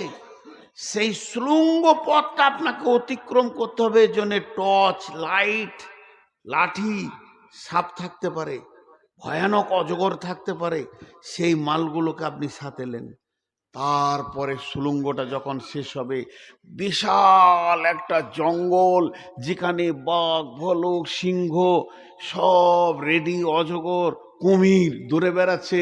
ওই জায়গায় আপনাকে মোকাবেলা করে বেরিয়ে ব্রিজে উঠতে হবে। ব্রিজটা যখন আপনি হাঁটতে শুরু করবেন, যেই ব্রিজটা শেষ হবে, ব্রিজে একটা পা থাকবে আর একটা পা আমার ঘরের চৌকাটায় পড়বে। যখনই ঘরের চৌকাটায় ঢুকে যাবে তো কামিয়াব। রব্বুল আলামিন এটা বলছেন। তাহলে এই পথের পাথিওলাও কোন কোন জিনিস তোমার দরকার আছে, সূরা বাকারায় 8খানা জিনিসের কথা আল্লাহ বলেছেন। এবার আপনারা গুনেলেন, যালিকাল কিতাবু লা রাইবা ফীহি হুদাল লিল মুত্তাকিন আল্লাযীনা ইউমিনুনা বিল গায়বি ওয়া ইউকিমুনাস সালাতা ওয়া মিম্মা রাযাকনাহুম ইউনফিকুন ওয়াল্লাযীনা ইউমিনুনা বিমা উনজিলা ইলাইকা ওয়া মা উনজিলা মিন ক্বাবলিকা ওয়া বিল আখিরাতি হুম ইউকিনুন। এবার আল্লাহ এই 8টা কথা বলার পর বলছে, উলাইকা আলা হুদাম মির রাব্বিহিম, উলাইকা আলা হুদাম মির রাব্বিহিম। এই লোকগুলি তো তার রবের রাস্তাতে রয়েছে। তার রবের দেওয়া রাস্তা, স্বচ্ছ রাস্তা, পরিষ্কার রাস্তা, যে রাস্তায় নোংরা নাই, পায়ে চোট লাগবে না, আঁধার নাই, ভয় লাগবে না, অজগর তাড়বে না, বাঘ ভালুকের কোনো লেশ মাত্র নাই, সেই রবের রাস্তাতে রয়েছে। ওয়া উলাইকা হুমুল, বলেন, মুফলিহুন, এরাই কামিয়াব। এরাই তো আল্লাহর রাস্তায় রয়েছে। যার কাছে 8টা জিনিস আছে সে তো কামিয়াব, এ তো অন্ধকারে নাই। আল্লাহ নিজে বলছেন। যে রাস্তার কথা আমি বলছি এবার বুঝলেন, সেই রোডটা আছে কোরআনের ভিতরে, জান্নাতের রাস্তা। আমরা হাঁটছি এই পৃথিবী জান্নাতের দিকে চলছি। সুড়ঙ্গ পথ, আমাদের জীবনে সুড়ঙ্গ পথ বলতে কবরকে বোঝানো হয়েছে। কবরে আপনাকে অজগরে তাড়বে। কবর একটা আঁধার জায়গা। বিশ্বনবী কবরের 2টি রূপ বলেছেন। কবর হলো জাহান্নামের সুড়ঙ্গ কিংবা জান্নাতের টুকরো। জাহান্নামের সুড়ঙ্গ বেঈমানদের জন্য ওটা জাহান্নামের সুড়ঙ্গ পথ। কবরে ঢুকলো মানে সুড়ঙ্গতে চলতে শুরু করলো, সে জাহান্নামের দিকে ধাবিত হয়েছে। কিংবা নবীজি বলছেন জান্নাতের টুকরো, সেখানে সে আনন্দের মধ্যে থাকবে। এই সুড়ঙ্গ পথ যখন অতিক্রম হয়ে যাবে, কিয়ামতের ময়দানে তোলা হবে। ওখানে জেনেলেন আপনার বক ভালুক বলতে চারিদিকে জাহান্নাম যেন হাঁ হাঁ করছে, অগ্নিলিলিহান শিখায় তো কত হারাম কিছু চায়। আর ফেরেশতারা যেন খুঁজে বেড়াচ্ছে বেঈমান কই কই সে। আর জাহান্নাম থেকে উটের মতো গর্দন একজন উঠবে, সেই প্রাণীটা বলবে কই বেজাকাত লোক কই। সাপ উঠবে, কই বেজাকাত কই, কই বেঈমানরা কই। আবার জাহান্নাম কথা বলবে, রব্বি, হে আমাদের রব, আইনাল মুতাকাব্বির আইনাল মুতাজাব্বির, কোথায় সে তাকাব্বুর করনেওয়ালা, নিজের বংশ গৌরব করনেওয়ালা, নামাজ রোজা ছেড়ে দিয়েছে, বেঈমানের জগতে নেমেছে, দেখিয়ে দেন। ওই জায়গা আপনাকে ট্যাকেল করতে হবে। লা তামলিকু নাফসুন লিনাফসিন শাইয়া ওয়াল আমরু ইয়াউমাইযিন লিল্লাহ। বাপ আসবে না, ভাই আসবে না, এমন একটা জায়গায় যেতেই হবে, ওই জায়গায় আপনার সাহায্যর কেউ থাকবে না। আল্লাহ তাবারাক ওয়া তাআলা বলছেন, নবী হে ইয়াসআলুনাকা আনিস সাআতি আইয়ানা মুরসাহা, হে নবী তোমাকে কিয়ামত সম্পর্কে জিজ্ঞাসা করা হচ্ছে, সেটা কবে হবে বলে দাও। ফিমা আনতা মিন যিকরাহা, এখানে আমার কোনো বলার কিছু নাই, এর ব্যাপারে আমি কিছুই জানি না। ইলা রব্বিকা মুনতাহাহা, এর গোটাটাই রয়েছে তোমাদের রবের কাছে, তামানত আছে। সেই রব কবে কিয়ামত করবে সেই দিন হবে। তুমি কি এত বড় হিরো হয়ে গেছো, কিয়ামতের সামানগুলোকে রেডি করেছো? জানো কিয়ামত কাকে বলে?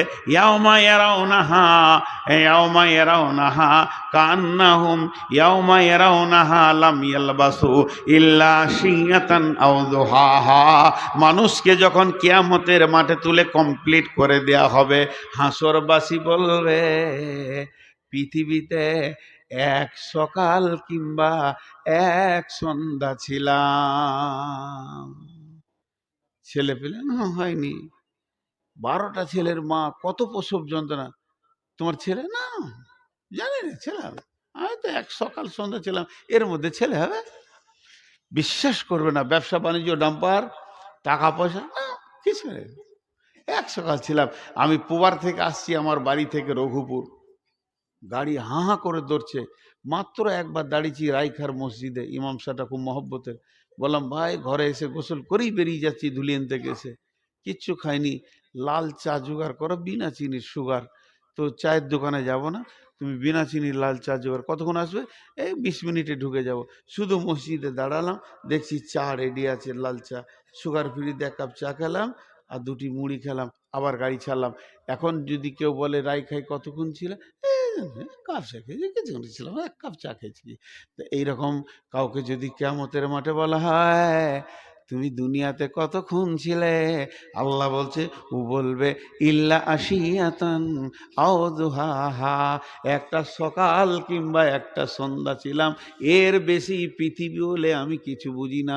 অথচ আমি এই পৃথিবীতে 54 বছরকে চেটে খেয়ে নিলাম, 54 বছর হজম করে দিলাম, এটাকে বলবে এক সকাল কিংবা এক সন্ধ্যা। আল্লাহ তাবারাক ওয়া তাআলা বলছেন, ওই কিয়ামতটা যখন পেরিয়ে যাবি, তোর সামনে আসবে একটা ব্রিজ, পুলসেরাত, ওখানে তোকেই উঠতে হবে। ওয়াইম মিনকুম ইল্লা ওয়ারিদুহা কানা আলা রাব্বিকা হাতমাম মাকদিয়া, আমি অজীব করে দিয়েছি। পুলসেরাত এমন একটা রাস্তা, আমি আমার নবীকেও পর্যন্ত মাফ করিনি, এমনকি বিশ্ব নবী পর্যন্ত পুলসেরাতে পা দেবেন, তারপরে তিনি জান্নাতে যাবেন। তাহলে পুলসেরাতে উঠতে হবে। ওইটা পার হয়ে গিয়ে যখন তুই জান্নাতের চৌকাটা ঢুকবি, ওই দিনটাই তোর ঈদের দিন, ওইটাই হলো তোর আনন্দের দিন। ওই আনন্দ আর কোনো দিন ভাঙবে না, নষ্ট হবে না, আজরাইল তোর বিরুদ্ধে যাবে না, বয়স এক্সপায়ার হবে না, 33 থেকে 34 হবে না, কোটি বিলিয়ন মিলিয়ন বছর থাকবে, আবাদান আবাদা থাকবে, আর বয়স বাড়বে না। এরই নাম হলো আপনার কিনা সাকসেস, এরই নাম হলো পাস। গোটা রাস্তাটা বলে দিলাম, বাকি থাকলো সামানগুলো কি কি নেব। জলসা হচ্ছে মাদ্রাসা, একটা কোরআন শরীফ নেই ওইখানে, ছি ছি ছি, দেখবো ভুলে গেছি। তো মনে করছে যে মৌলানা সাহেব, শেখ সাহেব যেমন পণ্ডিত, তো নূর মোহাম্মদ মনে হয় পণ্ডিত। মূর্খ সূর্খ মানুষ, 2-1 বার কোরআন শরীফটা খুলে দেখবো, তা নেই। আবার এখন কোরআন আনতে যান না, মানে শেষ বয়স আর সাজিয়ে লাভ নেই। এবারে 8টা জিনিস আপনাদের সামনে একটা একটা করে গুনিয়ে দিই, কোরআন থাকলে তুলে দেখাতে পারতাম। আল্লাহ বলছেন, যালিকাল কিতাবু লা রাইবা ফীহি। নাম্বার 1, যদি সুলঙ্গ পথ পের হয়ে অতিক্রম করে তুমি জান্নাতের গেটে পৌঁছাতে চাও, তো প্রথম নম্বরে আমার কোরআনের ওপরে কোনো সন্দেহ রাখিও না। যা আছে তা সত্য আছে, সত্য ছাড়া মিথ্যার লেশ মাত্র নাই। মহাসত্য কোরআনকে গ্রহণ করো, আগে এই কিতাবকে গ্রহণ করো। এই কিতাবের মধ্যে কোনো সন্দেহ নেই, কিতাবে সন্দেহ নেই, জি না। একটা জের, একটা জবর, একটা পেশ, একটা তাসদিদ, একটা অক্ষর, কোনো সন্দেহ নাই। গোটা কোরআনটা সত্য এবং গোটা কোরআনটা আল্লাহর বাণী। গোটা কোরআনটা কার বাণী? আল্লাহর। আল্লাহর নাম মহব্বতের সঙ্গে লিব, আল্লাহ খুশি হবেন। গোটা কোরআনটা কার বাণী? আল্লাহর বাণী। এর মধ্যে কোনো সন্দেহ নেই। সন্দেহ না থাকার কারণটা কি? বিসমিল্লাহির রহমানির রহিম। হুয়াল্লাযী বা'আসা ফিল উম্মিয়িনা রাসূলাম মিনহুম ইয়াতলু আলাইহিম আয়াতিহি ওয়া ইউযাক্কিহিম ওয়া ইউআল্লিমুহুমুল কিতাবা ওয়াল হিকমা ওয়া ইন কানূ মিন ক্বাবলু লাফী যালালিম মুবিন। আয়াতটা অন্য, তফসির, এই আয়াতের ব্যাখ্যা অন্য, এই আয়াতের সাবজেক্ট অন্য। শিক্ষা সম্পর্কে বলতে গেলে আয়াতটা কাজে লাগে। শুধু সামান্য একটু জড়িয়ে নেব। ফিল উম্মি, আমাদের নবী উম্মি ছিলেন। আমাদের নবী মূর্খ ছিলেন বলবেন না, তিনি পণ্ডিতের পণ্ডিতের পণ্ডিত ছিলেন, কিন্তু স্বাক্ষর ছিলেন না, তিনি অক্ষর দেখেননি, তার মানে অক্ষর চিনতেন না। বিশ্ব নবীকে অক্ষর দেওয়া হলো না কেন? বিশ্ব নবীকে অক্ষর দেওয়া হলো না কেন? তিনাকে অক্ষরের জ্ঞান দেওয়া হলো না কেন? আল্লাহ তিনাকে স্বাক্ষর করলেন না কেন? চারটা কারণ আছে। দুটো দুর্বল কারণ আর দুটো সবল কারণ। দুর্বল কারণ একটা বলছে মানুষ মা বাপ ছিল না, পড়াবে কে, এটা দুর্বল কারণ। দ্বিতীয় কারণ হচ্ছে সারা পৃথিবীর লোক অক্ষরের মাধ্যম দিয়ে শিক্ষিত, আমার নবী বিনা অক্ষরে শিক্ষিত, আরো দামি হলো। আমার নবীকে কোনো অক্ষর লাগে না, আরো শিক্ষিত। 3 নম্বর, সব থেকে এটা হলো আপনার কিনা, এটা কারণ যে আল্লাহ চাইনি যে আমার নবীকে কেউ পড়াক। কার বুকে এত সাহস আছে, কার বুকে এত পাটা আছে, কার হিম্মত আছে বলবে মোহাম্মদ আয় আমার কাছে পড়? এই হিম্মতটা কারও হবে না। কেউ আমার নবীর শিক্ষক হোক, এটা আল্লাহ চাননি। যদি একবার কেউ নবীজি শিক্ষক হয়ে যেতেন, তাহলে তো নবীর থেকে সম্মান পেয়ে যেতেন।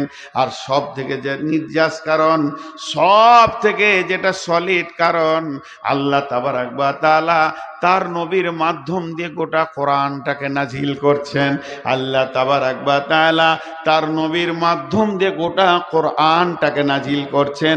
এর জন্যই নবীকে নিরক্ষর করে দিলেন, যাতে করে কেউ না বলে যে এটা আল্লাহর বাণী লয়। এখানে নবী মুহাম্মদ দুটা কলম ভরে দিয়েছে, দুইটা অক্ষর ভরে দিয়েছে, দুটা ভাষা ভরে দিয়েছে। এটা আবু জাহেল বলেনি, এটা আবু সুফিয়ান বলেনি, এটা উমাইয়া বলেনি, বেঈমান উতবা উতাইবা সাইবা কেউ বলতে পারেনি যে কোরআনের ভিতরে আমার নবী আখিরি নবী 2 অক্ষরে লিখে দিয়েছে। কেন? সবাই জানতো এটা তার লেখা নয়, সেহেতু সে লিখতে পড়তে জানে না। এই কোরআনটাকে কিয়ামত পর্যন্ত সলিড রাখার জন্য আল্লাহ তার নবীকে নিরক্ষর করে দিলেন। কিন্তু ভাইরে, আল্লাহ চ্যালেঞ্জ দিয়েছেন, ওয়াইন কুনতুম ফি রাইবিম মিম্মা নাযালনা আলা আবদিনা ফাতু বিসূরাতিম মিন মিসলিহি ওয়াদউ শুহাদাআকুম মিন দুনিল্লাহি ইন কুনতুম সাদিকিন। হে বিশ্ববাসী, যতজন বচসা করো, তর্ক করো, কোরআনের বিরুদ্ধে কথা বলো, যদি তোমাদের ক্ষমতা থাকে আর সারা পৃথিবীর জ্ঞান বিজ্ঞানী এক জায়গায় হয়ে যাও, আল্লাহকে বাদ দিয়ে দেখি আমার কোরআনের মতো একটা ছোট্ট সূরা লিখিয়ে দেখিয়ে দাও, পারবে না, পারবে না, পশ্চিম কালেও পারবে না। অতএব এই কোরআনের কোরআনের ওপরে 100% বিশ্বাস রাখতে হবে। 1 নম্বর গেল। 2 নম্বর, কোরআন বলছেন হুদাল লিল মুত্তাকিন, এই কোরআন হেদায়েত দেবে মুত্তাকিদেরকে। তাহলে তোমাকে মুত্তাকি হতে হবে, মুত্তাকি হয়ে তোমাকে কোরআনের আওতাভুক্ত আসতে হবে, নচেত তুমি হেদায়েত পাবে না। তোমাকে মুত্তাকি হতে হবে, মুত্তাকি যদি হও তবেই তুমি হেদায়েতের আওতাভুক্ত হতে পাবে। কারণ খোদাভীরু যদি না হও রাস্তা পাবে না। আল্লাহ নিজেই বলেছেন সূরা আনআমের ভিতরে, বিসমিল্লাহির রহমানির রহিম, ওয়ান্না হাদা সিরাতি মুস্তাকিমা ফাত্তাবিউহু ওয়ালা তাত্তাবিউ সুবুলা ফাতাফাররাকা বিকুম আন সাবিলি যালিকুম ওয়াসাকুম বিহি লাআল্লাকুম তাত্তাকুন। ওয়া আন্না হাদা, নিশ্চয়ই এইটা হলো সিরাতি মুস্তাকিমা, এই কোরআনটা হলো সিরাতি মুস্তাকিমা। ফাত্তাবিউহু, চলতে থাকো, কোরআনকে ধরে চলতে থাকো, কোরআনের ডিরেকশনে চলতে থাকো। ওয়ালা তাত্তাবিউ সুবুলা, অন্য পথে তুমি যাবে না। যদি তুমি অন্য পথে চলে যাও, ফাতাফাররাকা বিকুম আন সাবিলি, আমার কাছ থেকে বহু দূর সরে চলে যাবে, আমার কাছ থেকে অনেক দূর চলে যাবে। যালিকুম ওয়াসাকুম বিহি লাআল্লাকুম তাত্তাকুন, আমি আল্লাহ তোদেরকে ওসিয়ত করছি, আমি স্বয়ং আল্লাহ তোদেরকে ওসিয়ত করছি, যদি তোরা মুত্তাকি হস তবেই তোরা রাস্তা পাবি। যে ভয় করে সে বেঁচে যাবে, রাস্তা পাবে।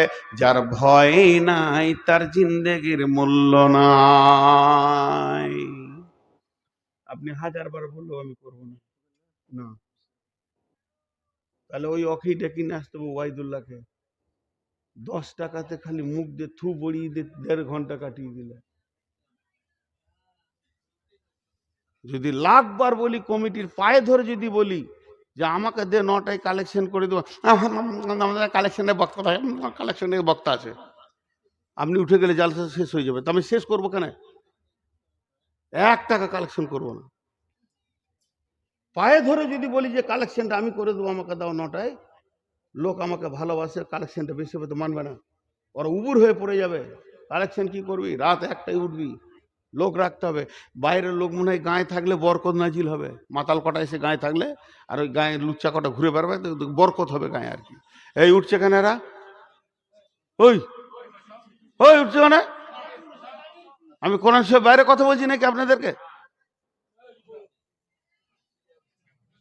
কেন কোরআনের বাইরে কথা হচ্ছে, চলে যাচ্ছেন?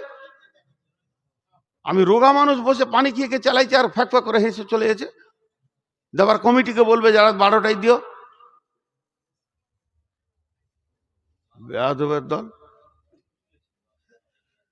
হেদায়েতের কথা বলছি, একটা কোরআনের বাইরে বলিনি। উঠতে উঠতে সব উঠে গেল, খালি বলছে তোমার জন্য বসে থাকবে। এই বুড়াকে কেউ দেখালে বসে থাকে? হ্যাঁ হ্যাঁ, এই 13টা আছে, 13টা। প্রথমে যে ভিড়টা ছিল আছে এখন? সুবহানাল্লাহ, আজীব ব্যাপার। আমাকে সবাই পাগলা বানাইছে গো। জি, বিসমিল্লাহির রহমানির রহিম, সব কোরআন থেকে বলছি। আজকে নিয়ত করেছি, আর এটা বাড়ি থেকে নিয়ত করে এসেছিলাম যে এটা বলবো, খালি মানুষ চলে গেছে তো মনটা ভেঙে গেছে। আল্লাহ তাবারাক ওয়া তাআলা বললেন হুদাল লিল মুত্তাকিন। এই তাফসীর ইবনে কাসির একটা ঘটনা এনেছেন, উবাই ইবনে কাব রাদিয়াল্লাহু তাআলা আনহু বর্ণনা করছেন। ঘটনাটা হচ্ছে হযরতে উমারের জামানার ঘটনা। হযরতে উমার ভরা মজলিসে বলছে, হাগো তোমরা যতগুলো লোক আছো, রসুলের কাছ থেকে কেউ আল্লাহর ভয় সম্পর্কে শুনেছো? দিলে ভয় থাকলে মানুষ হেদায়েত পায়। কোরআন বলছে সে কবরে বেঁচে যাবে, হাসরে বেঁচে যাবে, জান্নাত যাবে। তো ভয় কাকে বলে এটা রসুলের কাছ থেকে শুনেছো? তোমরা কেউ শুনেছো? এটা বলছেন উমার। খলিফা উমার যখন এটা বলছে তখন একটা সাহাবী হাত তুলছে, আমিরুল মুমিনিন আমি শুনেছি। তাহলে তা বলে কি উমর জানতেন না? উমর জানতেন। উমর চাইছে আমি আর একজনের কাছে শুনবো, আমার দিলটা বার আল্লাহর ভয় সঞ্চার হবে, আল্লাহর ভয় আসবে আমার দিলে, আমিও একটা হেদায়েতের রাস্তা পেয়ে যাব। তাই উবাই ইবনে কাবকে বললেন, উবাই ইবনে কাব রে, আয় একবার আল্লাহ রসুল কাকে আল্লাহর ভয় বলেছে বুঝিয়ে দে। আরে ওকে হাতটা ধরে বার করে দেন রে ভাই। তখন থেকে চোখের সামনে খালি একবার ডান দিকে বাঁ দিকে করছে। যাবে তো চলে যা রে বাবা, এমনি সুগারের রুগীকে বিরক্ত করছে। দুটোই বুড়া আর জ্বালাইছে এখানে এসে, এত বুড়ি টাঁজিয়ে করে চলে দিছে, আর আধ ঘন্টা থাকতে পারছে না। বকলাম তবে চলে গেল। রাস্তায় যেতে যেতে বলবো খুব খচ্চর শালা, বায়ান ভালো করে কিন্তু এমনি মিজাজ খুব কড়া। আর আমার মতো নরম মিজাজের কেউ আছে ভাই, না মিশলে বুঝবে কি করে? হ্যাঁ, দুঃখ লাগে কিছু জিনিস বুঝে না। পরশুদিন এক জালসাতে দুঃখ করে বলছি, সুগারের রুগীকে যদি পেশাব লাগে না, ও কাপড়ে হয়ে যাবে। সময় দেয় না আল্লাহ। এখন যদি একবার নিয়ত করি যে পেশাব লেগেছে, তাই গেটটা পার হতে পারবো না। হ্যাঁ, এটা সময় দেয় না। আর আমি গাড়ি থেকে নেমে চিন্তামণি ফতেপুরে জালসা কালকে পেশাবের দিকে দৌড়ছি বললোটা নিয়ে, যে কতক্ষণে বাথরুমে ঢুকবো, আর চারজন মুসাফা করার লেগে দৌড়ছে। তো মনে হচ্ছে আমার কাপড়ে হয়ে যাবে। আল্লাহ মাফ করুক, এক হাতে টিপে ধরে আছি যে আমার পেশাব যেন কাপড়ে না লাগে। আর বলছি হুজুর কখন এলেন, কোন দিক থেকে এলেন? আচ্ছা, মানুষ বাথরুমে যখন যাবে অন্তত তখন তো আলাপ করো না। জানা কি দরকার আছে? বাথরুমে যেতে এখন আলাপ করবো না? বাথরুম তো আমার থাকার জায়গা নাই, তাতে সে নর্মাল লোক হোক। একটা লোক যখন বাথরুমে যেতে, তাহলে কোরআন শরীফ ভালো জিনিস না খারাপ জিনিস? তাহলে আপনি পায়খানায় বসেছেন, আমি সূরা ইয়াসিন শোনাতে যাবো? পাছা উদুম করে সূরা ইয়াসিন শুনবেন না আয়াতুল কুরসি পড়াবো? আবার বলছে জানে জি। তো একটা সময় একটা জিনিস বুঝতে হবে যে একটা মানুষ কোন দিকে কি আছে। তো যাই হোক, আমি যে আয়াতে দিয়েছি আবার ফিরে আসছি। মানে সুগার হলে যেমন মাথা একটু গরম হয়তো হয়েও গেছে আর কি, কি করব। তো আপনারা রাগ করিয়েন না, উঠবেন না কেউ, বসেন। তা আমি কথাটা কি বলছিলাম, যে আপনাকে আমাকে পথের পাঠিয়ে দিতে হবে। তো হযরত উমর উবাই ইবনে কাবকে ডাকলেন। উমর মিষ্টি করে বলছে, ভাই কাব, একবার বলে দাও, একবার বলে দাও আল্লাহর ভয় কাকে বলে। উবাই ইবনে কাব আমিরুল মুমিনিনকে বলছে, আমিরুল মুমিনিন, আপনি জীবনে তো অনেক রাস্তা চলেছেন, হেঁটেছেন, অতিক্রম করেছেন, কোনোদিন কাঁটাযুক্ত রাস্তায় হেঁটেছেন? কেমন? দুই ধারে জমি, মধ্যখানে আলপথ, অতি সরু চিকন মিহি আলপথ, আর দুই দিকে জমিতে ফসল আছে। জমি মালিক দুই দিকে জমিকে কাঁটা দিয়ে দিয়ে দিয়ে দিয়ে বেড়া দিয়েছে। কুলের কাঁটা, বোড়ের কাঁটা, বাবলার কাঁটা, আর কি কাঁটার ডাল দিয়ে বেড়া দিয়েছে, ফসলকে সংরক্ষণ করেছে।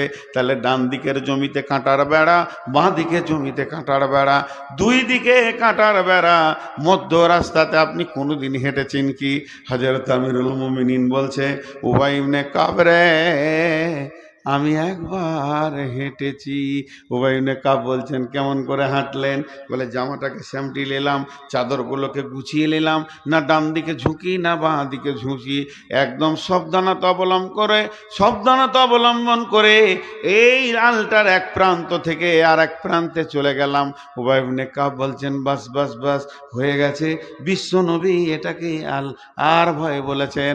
তার কারণ হলো পৃথিবীটা শয়তান কাঁটা দিয়ে বেড়া দিয়ে দিয়েছে।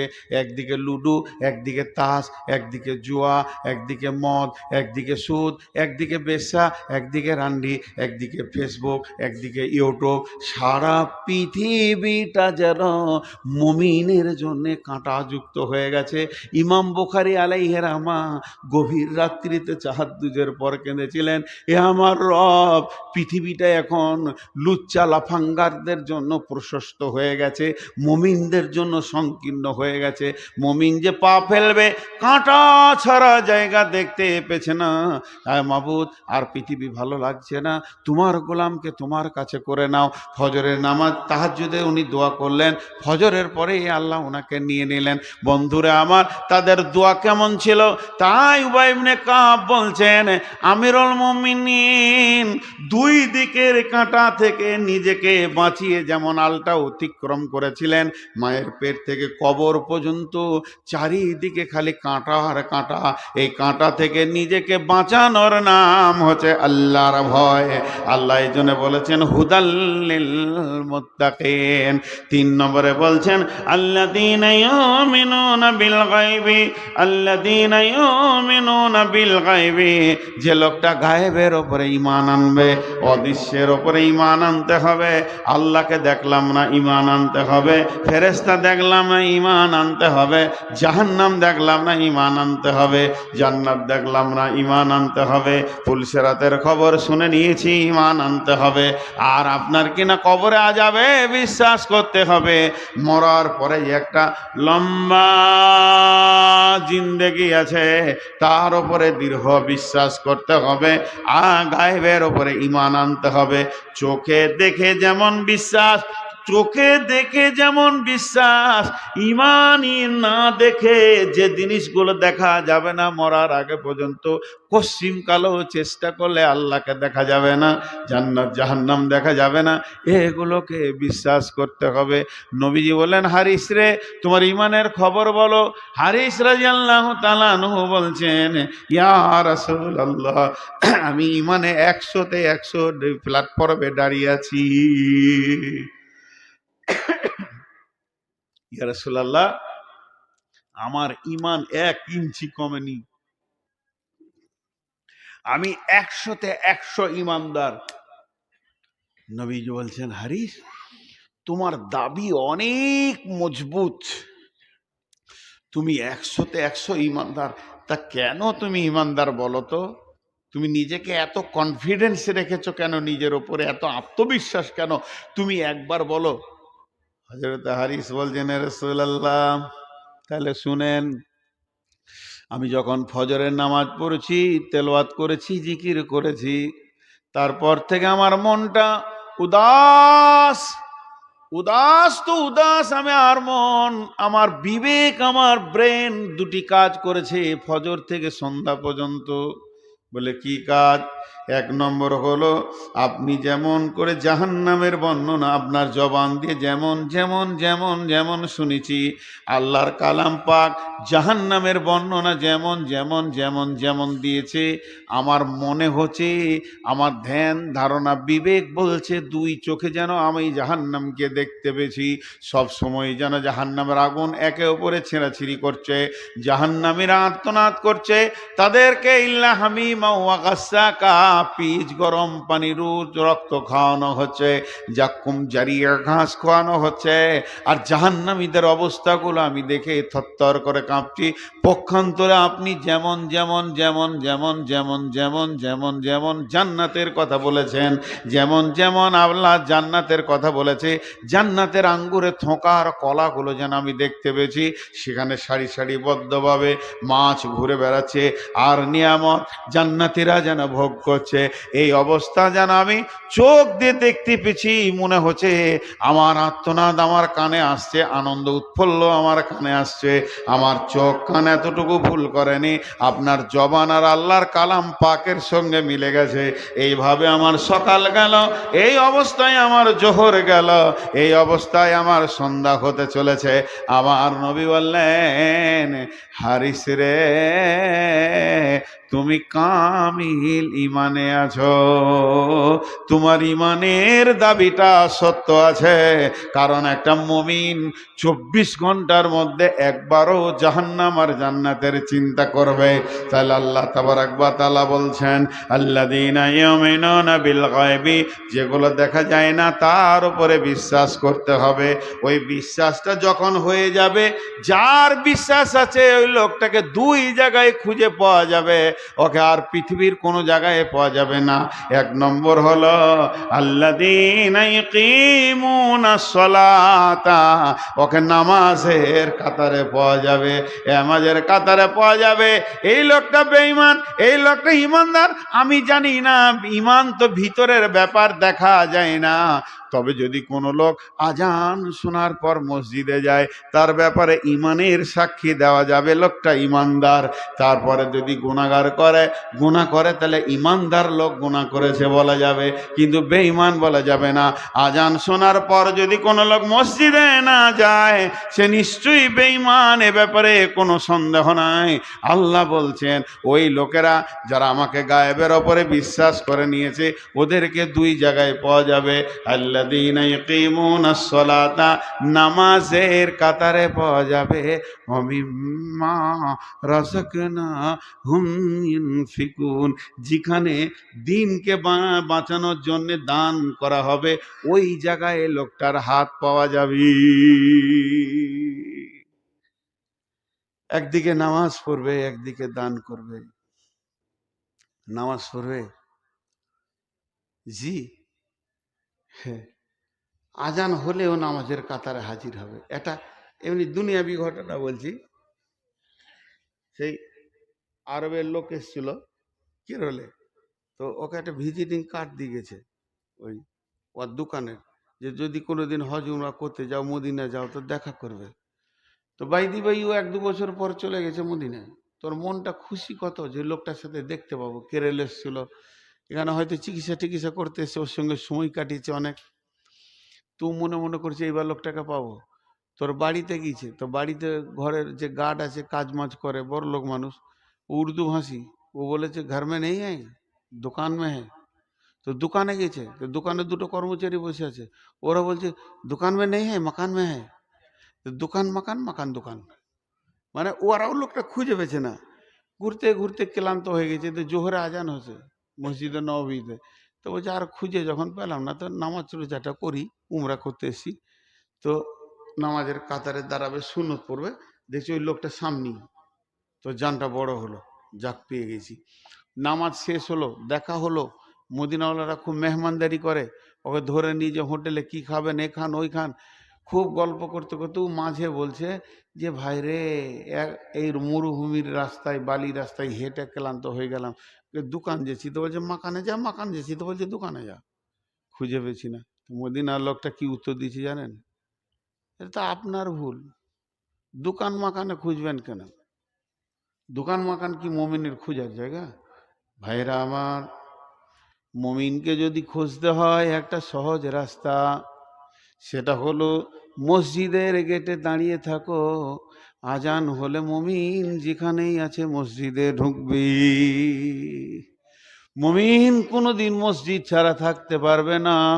মুমিনকে খোঁজা বেশি কঠিন লয়।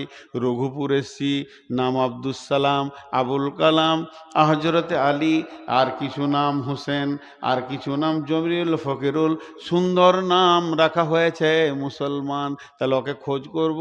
আমি ঠিক জোহরের সময় এসে মসজিদের গেটে বসবো। আজান হলে মুমিন যেখানেই আছে মসজিদে ঢুকতে বাধ্য হবে। সাহাবারা জেলা মাজমাইন 5 ওয়াক্ত নামাজে মসজিদে আসতেন। যদি মসজিদে না আসতেন তো ওরা 3টে চিন্তা করত, অমুক করে কাতারে তো নাই, মসজিদে কাতারে দেখি না। এক সাহাবীকে যদি দেখা না যেত, সঙ্গে সঙ্গে ওরা 3টে চিন্তা করত। প্রথম নম্বরে বলতো নিশ্চয়ই অসুস্থ হয়ে গেছে, বিছানায় পড়ে আছে, না হলে কেন মসজিদ আসবে না।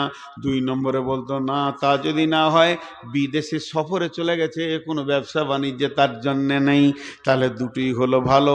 আর 3 নম্বর চিন্তাটা অতি নোংরা, মসজিদে নাই মানে কি সে দিন ত্যাগ করে বেদিন হয়ে গেছে, মুরতাদ হয়ে গেছে নাকি, অন্য দিনে চলে গেল নাকি। ভাইরা আমার, সারা জীবন নামাজ পড়ে না, ওর নাম মুসাল্লি। বীরভূমে, আপনাদের এটা তো মুর্শিদাবাদ নাকি, বীরভূমে একজনের নাম হচ্ছে মুসাল্লি, জুমাও পড়ে না, ওর নাম মুসাল্লি। কি করবি? এই তো অবস্থা। তো নামাজের কাতারে পাওয়া যাবে মুমিন, গরিব থেকে গরিব, তার থেকেও গরিব দিন আনা দিন খাওয়া, একদিন খাওয়া একদিন না খাওয়া। কিন্তু দানের যখন প্রতিযোগিতা চলবে কোরআনকে আগে বাড়ানোর জন্যে, ইসলামকে আগে বাড়ানোর জন্যে, তখন ওকে বসে থাকা দেখা যাবে না। যতটুকু পারবে দৌড়ে এসে দানের ময়দানে হাজির হবি। নিজের মাল থেকে, রুজি থেকে আল্লাহর রাস্তায় দান করবে। ভাবিয়েন না যে কালেকশন করছি। হ্যাঁ, এটি দুজনা উঠে গেল। জি, খবরদার। আর একজন সুলবুল করছে, ওকে যেতে দেবো না, উঠলি ওকে ধুমকাবো আমি। কেন এত রাতে তুলেছ? বসো, আমি একা রাত জাগবো? হযরত আব্দুল্লাহ জুলবাদান বিরাট সম্ভ্রান্ত ঘরের ছেলে। বাপ মারা গেছে, চাচার কাছে মানুষ হচ্ছে। চাচাও আবার ছেলে পেলে নাই, বাঁঝা কেউ বলে। দুই বাপের এক ছেলে। সকালে যে কাপড় পরতো বিকালে সেটা পরতো না, বিকালে যে আতরটা মাখতো সকালে সেন্ট নিত না। এত ধনী ঘরের ছেলে, কিন্তু যেদিন ইসলামকে কবুল করলো, ওর চাচা ওর শরীরে সমস্ত কাপড় চোপড় খুলে নিয়ে ন্যাংটা একটা ব্যাচেলিয়ার অ্যাডাল্ট ছেলেকে ন্যাংটা ঘর থেকে বার করে দিল। ওর মা একটা কম্বলকে ছুঁড়ে দিল, কম্বলটা ফেরে দুই ভাগ করে নিয়ে পাছাতে একটা নিয়ে নিল, আর একটা গায়ে ছোট করে নিয়ে মসজিদে নববীতে দাঁড়িয়ে আছে। নবীজি বলছেন, আব্দুল্লাহ তোমার অবস্থা কেন এমন? আব্দুল্লাহ বললেন, ইয়া রাসূলুল্লাহ, পৃথিবীর সমস্ত জিনিসের মুখে লাত মেরে দিয়েছি। আমি আল্লাহকে পেয়েছি, রসুলকে পেয়েছি, কালাম পাককে পেয়েছি, এর জন্য ওগুলোকে ত্যাগ করে চলে এসেছি। ওই ধনী ঘরের ছেলেটা এখন আসাবে সুফফাদের সদস্য হয়ে গেল। কখনো খেতে পায়, কখনো পায় না। কোনো দিন 3 দিন 7 দিন আলেমদেরকে জিজ্ঞেস করেন, আসাবে সুফফার যে লোকগুলো ছিল কি অবস্থায় কাটাছো, যাদের ঘর বাড়ি ছিল না, সংসার ছিল না, বিবি ছেলে পিলে ছিল না, খাওয়া দাওয়ার ব্যবস্থা নাই, সাদকার মাল হাদিয়া এলে একবার খেতে পেত না, এলে পেত না, সেই দলে ঢুকে গেল সম্ভ্রান্ত ঘরের ছেলেটা। ঘটনা ঘটল কি, মুতার যুদ্ধে ডঙ্কা বেজে উঠেছে, তবুকের ময়দানে সাজো সৈন্য সাজো, তৈল মাখিয়া ধরিবে টিপিয়া যাইবে পিছলাইয়া, এমন সৈন্য সাজানো হচ্ছে, চারিদিক থেকে সব রই রই কাণ্ড চলছে। নবীজি এলান করে দিলেন, যার কাছে যা আছে মসজিদে নববীতে জমা কর। সবাই মাল জমা করতে লাগলো। ইয়া রাসূলুল্লাহ, এটা আমার, আবু বকর আমার, উমর আমার, ওসমান আলা এটা আমার, আর কেউ বলে আমার। লেন লেন, মালের ঢেরি লেগে গেছে। কিন্তু ওই আব্দুল্লাহ জুলবাদাজাইন মাত্র 2টো কম্বলের মালিক, একটা খেজুরেরও মালিক নয়, একটা খেজুরের আঁঠিও পর্যন্ত নয়। ওই আব্দুল্লাহ একবার উঠছে আর একবার বসছে, জোরে জোরে নিঃশ্বাস নেয়, একবার উঠে একবার বসে। আমি কি দান করবো রে? আমাকেও তো দানের ময়দানে আমার হাতটা একবার যেতে হবে। আবার বসে যায়, এই কম্বলটা দিব তা গা খালি হয়ে যাবে, এইটা দিব তো পাছা খালি হয়ে যাবে। আল্লাহ, আমার কি কিছু নয়?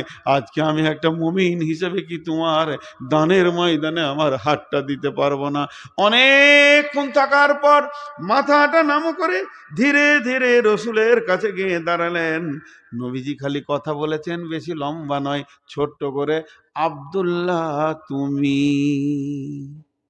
আব্দুল্লাহ তুমি মানে অনেক কথা লিখেছে। তুমি কেন এলে? তুমি কেন? তুমি এমনি খেতে পাও না, 2 দিন 4 দিন পর যা দেয়া হয় খায়, তোমাকে দান করতে হবে না বাবা, তুমি কেন এলে?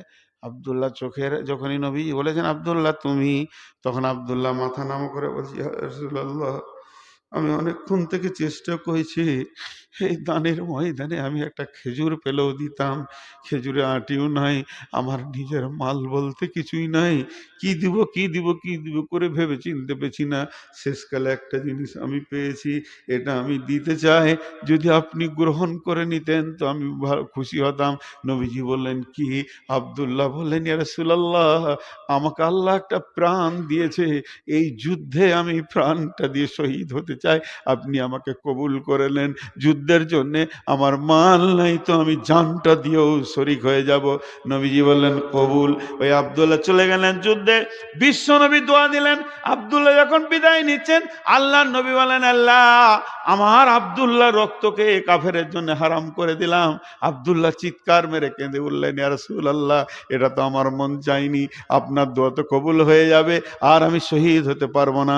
নবীজি ফাজাইলে বর্ণনা করলেন, আব্দুল্লাহ রে, তুমি যদি বিছানা তো মারা যাও, তোমাকে শহীদের দরজায় তোলা হবে। তোমার ত্যাগ তিতিক্ষা এত বড়, আল্লাহ তোমাকে শহীদের দরজা দেবে। ওই তবুকের প্রান্তে খোলা আকাশের নিচে কয়েকদিন থাকার কারণে এত জ্বর হয়ে গেল, আব্দুল্লাহ জীবনের মতো বিদায় নিলেন। বিশ্ব নবী আব্দুল্লাহর লাশটা হাতে করে কেউ বলে কবর দেওয়ার পর এই কথা বলেছিলেন। আল্লাহ নবী বলছেন, দাও দাও তোমাদের ভাইয়ের লাশটাকে আস্তে আস্তে দাও, ধীরে ধীরে কবরে নামাও। হজরতে বেলাল বলেন, সাউন্ডটা তো বেলালের হাতে মশাল ছিল, আলো দেখাচ্ছে, রাত্রিতে অন্ধকারের ভিতরে লাশ নামানো হচ্ছে। এমন সময় বেলাল বলে, ও আব্দুল্লাহ, তোর কপাল কত ভালো রে, রসুল তোর লাশ নামাচ্ছে, এ কপাল কি আর কারো হয়? বিশ্বনবী লাশটাকে হাতে নিয়ে বলেছিল, জি না, এটা নয়। কেউ বলছে মাটি দেওয়ার পর আল্লাহকে বলছে, আল্লাহ আজকে সন্ধ্যা পর্যন্ত আমি তোমার প্রিয় পয়গম্বর তোমার হাবিব আব্দুল্লাহর ওপরে রাজি ছিলাম, তুমিও রাজি হয়ে যাও। হযরতে বেলাল চিৎকার মেরে কাঁদে, ও আব্দুল্লাহ, তুই কত বড় সৌভাগ্য, এই লাশটা যদি তোর না হয় আমার হতো, আজকে আমি সৌভাগ্য হয়ে যেতাম। মুমিন, তোমার হাত ভিতরে থাকবে না, তুমি নিজের জন্য নিজের মালকে জমা করবে, দান তোমাকে করতে হবে না। তোমার একটা অ্যাকাউন্ট নম্বর আছে আল্লাহর কাছে, সেই জায়গায় তুমি জমা করবে। মুমিন কোনোদিন দানের ব্যাপারে পিছাবে না, কারণ ওর তো বিশ্বাস আছে আমার রুজির মালিক আল্লাহ, আমার টাকা তো মালিক আল্লাহ, আমার জীবনের মালিক আল্লাহ। অতএব মুমিনকে ওই জায়গায় পাওয়া যাবে। 8টার মধ্যে 5টা বলা হলো। 1 নম্বর হচ্ছে কিতাবের ওপরে বিশ্বাস, 2 নম্বর হচ্ছে আল্লাহর ভয়, 3 নম্বর হচ্ছে অদৃশ্য গায়েবের ওপরে আপনার কি না বিশ্বাস রাখতে হবে, 4 নম্বরে সালাত আদায় করতে হবে, 5 নম্বরে মাল থেকে দান করতে হবে, 6 নম্বরে হলো আল্লাযীনা ইউমিনুনা বিমা উনজিলা ইলাইকা, ওদেরকে ঈমান রাখতে হবে যে জিনিসটা ওদের ওপরে নাজিল করা হয়েছে, অর্থাৎ কোরআনকে 2 বার বললো কেন? এর ব্যাখ্যা ওর ব্যাখ্যা আলাদা। আল্লাযীনা ইউমিনুনা বিমা উনজিলা ইলাইকা, তোমাদের ওপরে যা নাজিল করা হয়েছে তার ওপরে বিশ্বাস রাখতে হবে। ওমা উনজিলা মিন ক্বাবলিকা, তোমাদের পূর্বে যত নবী এসেছিল সব নবী সত্য, সব কিতাব সত্য, তুমি চলবে কোরআনের ওপরে, কিন্তু ঈমান তোমাকে রাখতে হবে তওরাত, ইনজিল, জবুরের ওপরে।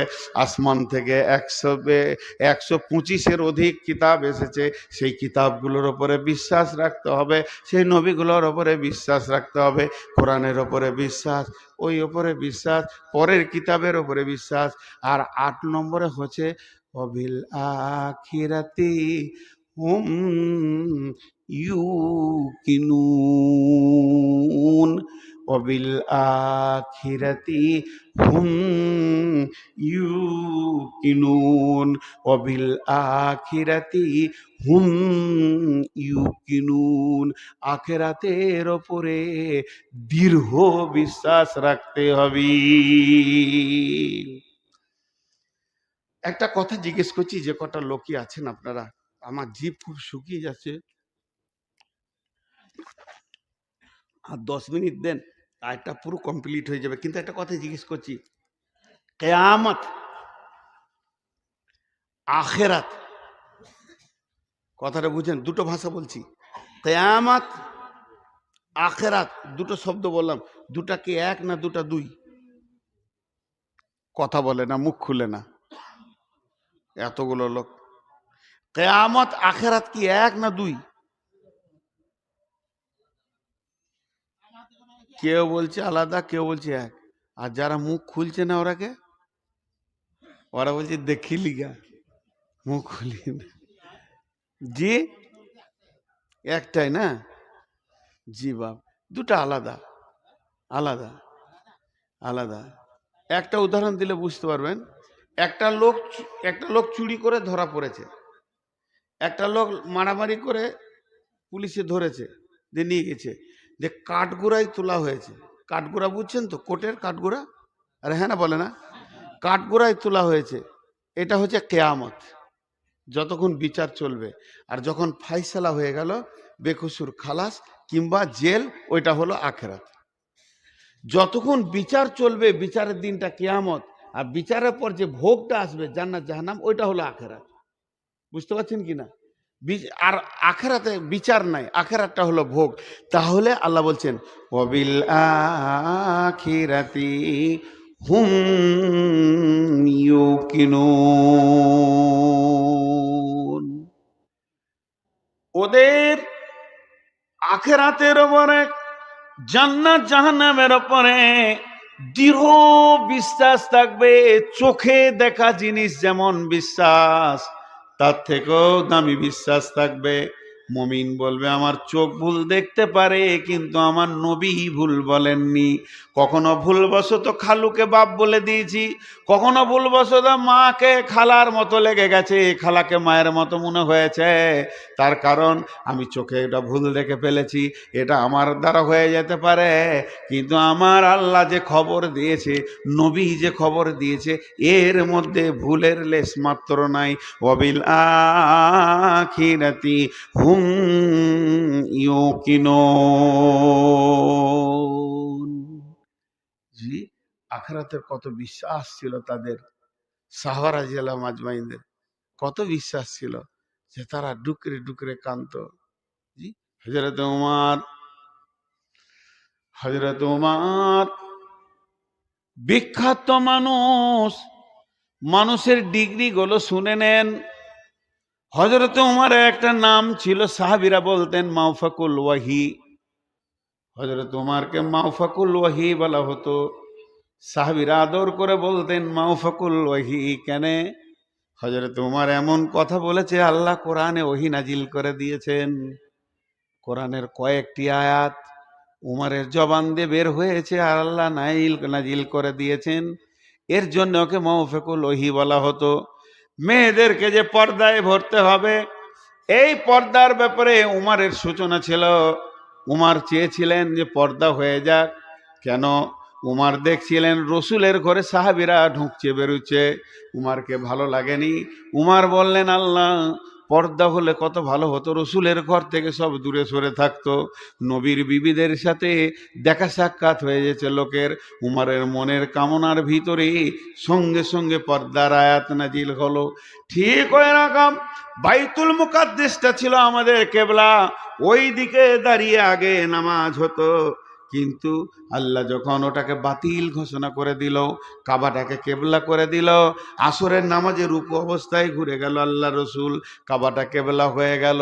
বিশ্ব নবী কাবাতে নামাজ পড়তে গেছেন, চারিদিকে ঘুরছেন, কোন দিকে শুরু করব? পূব দিক থেকে পশ্চিমে তাও হবে, পশ্চিম দিক থেকে পূব দিকে তাও হবে, উত্তর থেকে দক্ষিণে হবে, দক্ষিণ থেকে উত্তরে হবে, কোন দিকে আমি নামাজটা শুরু করব? সাহাবারা জিলা মাজমাইনদেরকে জিজ্ঞেস করলেন, বলো গো, আমাকে পরামর্শ দাও। যার যেমন ব্রেন ছিল সে সেরকম পরামর্শ দিলেন। কেউ বললেন হুজুর আপনি শুরু করে দেন, আমরাও কাতার বেঁধে দিছি।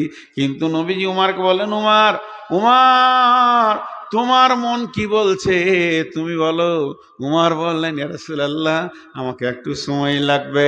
কাবার এটা পশ্চিম দিক, কাবার এটা পূর্ব দিক, কাবার এটা উত্তর দিক, কাবার এটা দক্ষিণ দিক, কিন্তু একটা জিনিস আমি ভেবে দেখছি, আমার ভাবনা বলছে কাবার পূর্ব দিকে রয়েছে আল্লাহর ঘরের দরজা। মানুষ যে দরজা ধরে কাঁদবে, ভিক্ষা চাইবে, সেটা কাবার পূর্ব দিকে রয়েছে। শুধু তাই নয়, মুলতাজিমটা কাবার পূর্ব দিকে রয়েছে, যেখানে হযরত ইবনে আব্বাস বর্ণনা করছেন রসুল গাল ঠেকিয়ে কাবাতে এরকম গাল ঠেকিয়ে দোয়া করেছেন, কখনো কখনো বুক ঠেকিয়ে দোয়া করেছেন। এই জায়গাটা কাবার পূর্ব দিকে রয়েছে। রয়েছে হাজরে আসওয়াদটা কাবার পূর্ব দক্ষিণ কোণে রয়েছে। নবীজি জমজমের কূপ, যেটা আপনার বংশ পরম্পরায় আপনার দাদি হযরতে হাজেরা যে পানিটা আল্লাহর কাছ থেকে এনেছিলেন, সেই পানির ধারাটা কাবার পূর্ব দিকে রয়েছে। শুধু এতটুকু নয়, আপনার বংশের দাদা আপনার ইব্রাহিম, তার পদচিহ্ন রয়েছে কাবার পূর্ব দিকে, সাফা মারওয়া রয়েছে কাবার পূর্ব দিকে। আল্লাহকে এটা ভালো লেগেছে। কাবার দরজার সামনে, এইটা কাবার দরজা, এইখান থেকে 15 ফুট বাই 10 ফুট, এই জায়গাটা মসজিদ নয়, এই জায়গাটা মসজিদে হারামের নয়, এই জায়গাটা আল্লাহ নিজেও নেননি, আল্লাহর জায়গা। আল্লাহ দান করে দিয়েছেন কাকে? রেজিস্ট্রি করে দিয়েছেন কার নামে? রেকর্ড পর্চা দলিল হয়ে গেছে ইব্রাহিমের নামে। ওই জায়গাটা কোরআনে নাম এসছে মাকাম ইব্রাহিম। এটা পৃথিবীর কেউ কেটে দিতে পারবে না। যদিও আল্লাহর ঘরের সামনে জায়গা, আল্লাহর নিজস্ব জায়গা, কত প্রেম ভালোবাসা ছিল খলিলের সঙ্গে, দোস্তি কত ছিল, জায়গাটা দিয়ে দিল।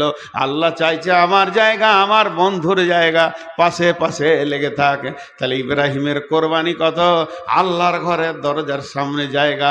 এই রেজিস্ট্রিটা আপনার আমার বহরমপুরে হয়নি, মক্কা মদিনায় হয়নি, স্বয়ং আরশালা রেজিস্ট্রি করে কোরআনে নাম দিয়ে দিয়েছে মাকাম ইব্রাহিম। এবার ওমর বলছে আমার মন চাইছে আপনি যে বংশের লোক, ওই বংশের স্মৃতিকে রাখার জন্যে আপনি ইব্রাহিমের জায়গায় মুসল্লা লেখে নামাজ শুরু করে দেন। যে কথা উমর বললেন, সঙ্গে সঙ্গে আয়াত নাজিল হলো ওয়াত্তাখাযু মিন মাকাম ইব্রাহিমা মুসাল্লা। নবী হে, ইব্রাহিমের জায়গায় মুসল্লা রেখে নামাজ শুরু করো, ওখানেই তুমি নামাজ পড়ো। এটা নাজিল হয়ে গেল। আজও সেখানে সব ইমামরা মুসল্লা রেখে নামাজ পড়ছে। তাহলে উমর কত বিচক্ষণ ছিলেন! উমরের ডিগ্রি আর কি আছে? হযরতে নবী মুহাম্মদ রাসূলুল্লাহ আখেরি পয়গম্বর উমরের ডিগ্রি দিয়েছেন লাউ কানা বাদি নবিয়ান কানা লাহু উমর। আমার পরে যদি নবী হওয়ার রাস্তা খোলা থাকতো, আল্লাহ যদি কাউকে নবী বানাতেন, হযরতে উমরকে বানাতেন। বন্ধুরে আমার, এত বড় ডিগ্রি, এত বড় কোয়ালিফাইড মানুষ, এত বড় দামি মানুষ হযরত উমরকে বর্ষা মেরে দিয়েছে। আবু লুলু নামে ব্যক্তিটা, যে কথাটা বলার জন্য এতগুলো কথা বললাম, শেষ কথাটা এবার শুনেন। ওই ব্যক্তিটার পিঠে মেরেছে বর্ষা, বুক দিয়ে বের হয়ে গেছে। মুখে দুধ খেলে সেই দুধ পেটে যাচ্ছে না, সেই দুধ পানি দুধ ক্ষত জায়গায় বের হয়ে যাচ্ছেন। হযরতে উমর ওই অবস্থায় পড়ে রয়েছে। যাই যাই মানে মৃত্যু দরজার দিকে এবার যাওয়ার পালা পড়ে গেছে। হযরত উমর গল করে রক্ত। এমন সময় সাহাবীদের ভিতরে হাওতাস আমিরুল মুমিনিন শহীদ হয়ে গেছেন, আমিরুল মুমিনিনকে মারা হয়েছে, হা হু করে চলে আসছে। এমন সময় একটা সাহাবী বেখিয়ালে এসে দাঁড়িয়ে গেছে, কিন্তু ওর পায়ের গোড়ালির নিচে লুঙ্গিটা চলে গেছে, যে কাপড়টা পরে গেছে চলে গেছে। হযরতে উমর আর কয়েক সেকেন্ড পর মৃত্যুর দরজা অতিক্রম করবে, মৃত্যুর রাস্তায় হাঁটছে, মৃত্যুর যন্ত্রণা অনুভব করছে। আস্তে আস্তে যেন সে মওতের দিকে যেছে। ওই অবস্থায় কত ট্যালেন্টেড ব্রেন, চক্ষু চোখে দেখেছে গোড়ালির নিচে ওর কাপড় রয়েছে। ওকে ডেকে বলছে আল্লাহর গোলাম, ওরে আল্লাহর গোলাম, ওরে রসুলের উম্মত, উমর মারা গেলে ইসলামের বড় ক্ষতি হবে না। উমর মরল তো মরল, ছেড়ে দে, একটা মানুষই তো মারা গেছে। তুই আল্লাহর রসুলের শূন্যটাকে আগে মাছা, ওটাকে মেরে দিস না। ওটা যদি মরে যায় কি করে বাঁচবি রে? কোন রাস্তায় চলবি রে? কি করে কামিয়াবি পাবি রে? কামিয়াবিটাকে ধ্বংস করিস না। গোড়ালির ওপরে কাপড়টা তোল।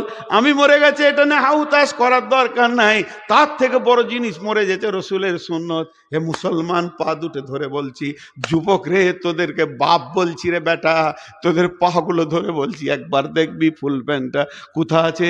আর উমর কি বলেছিলেন বাপজি আমার?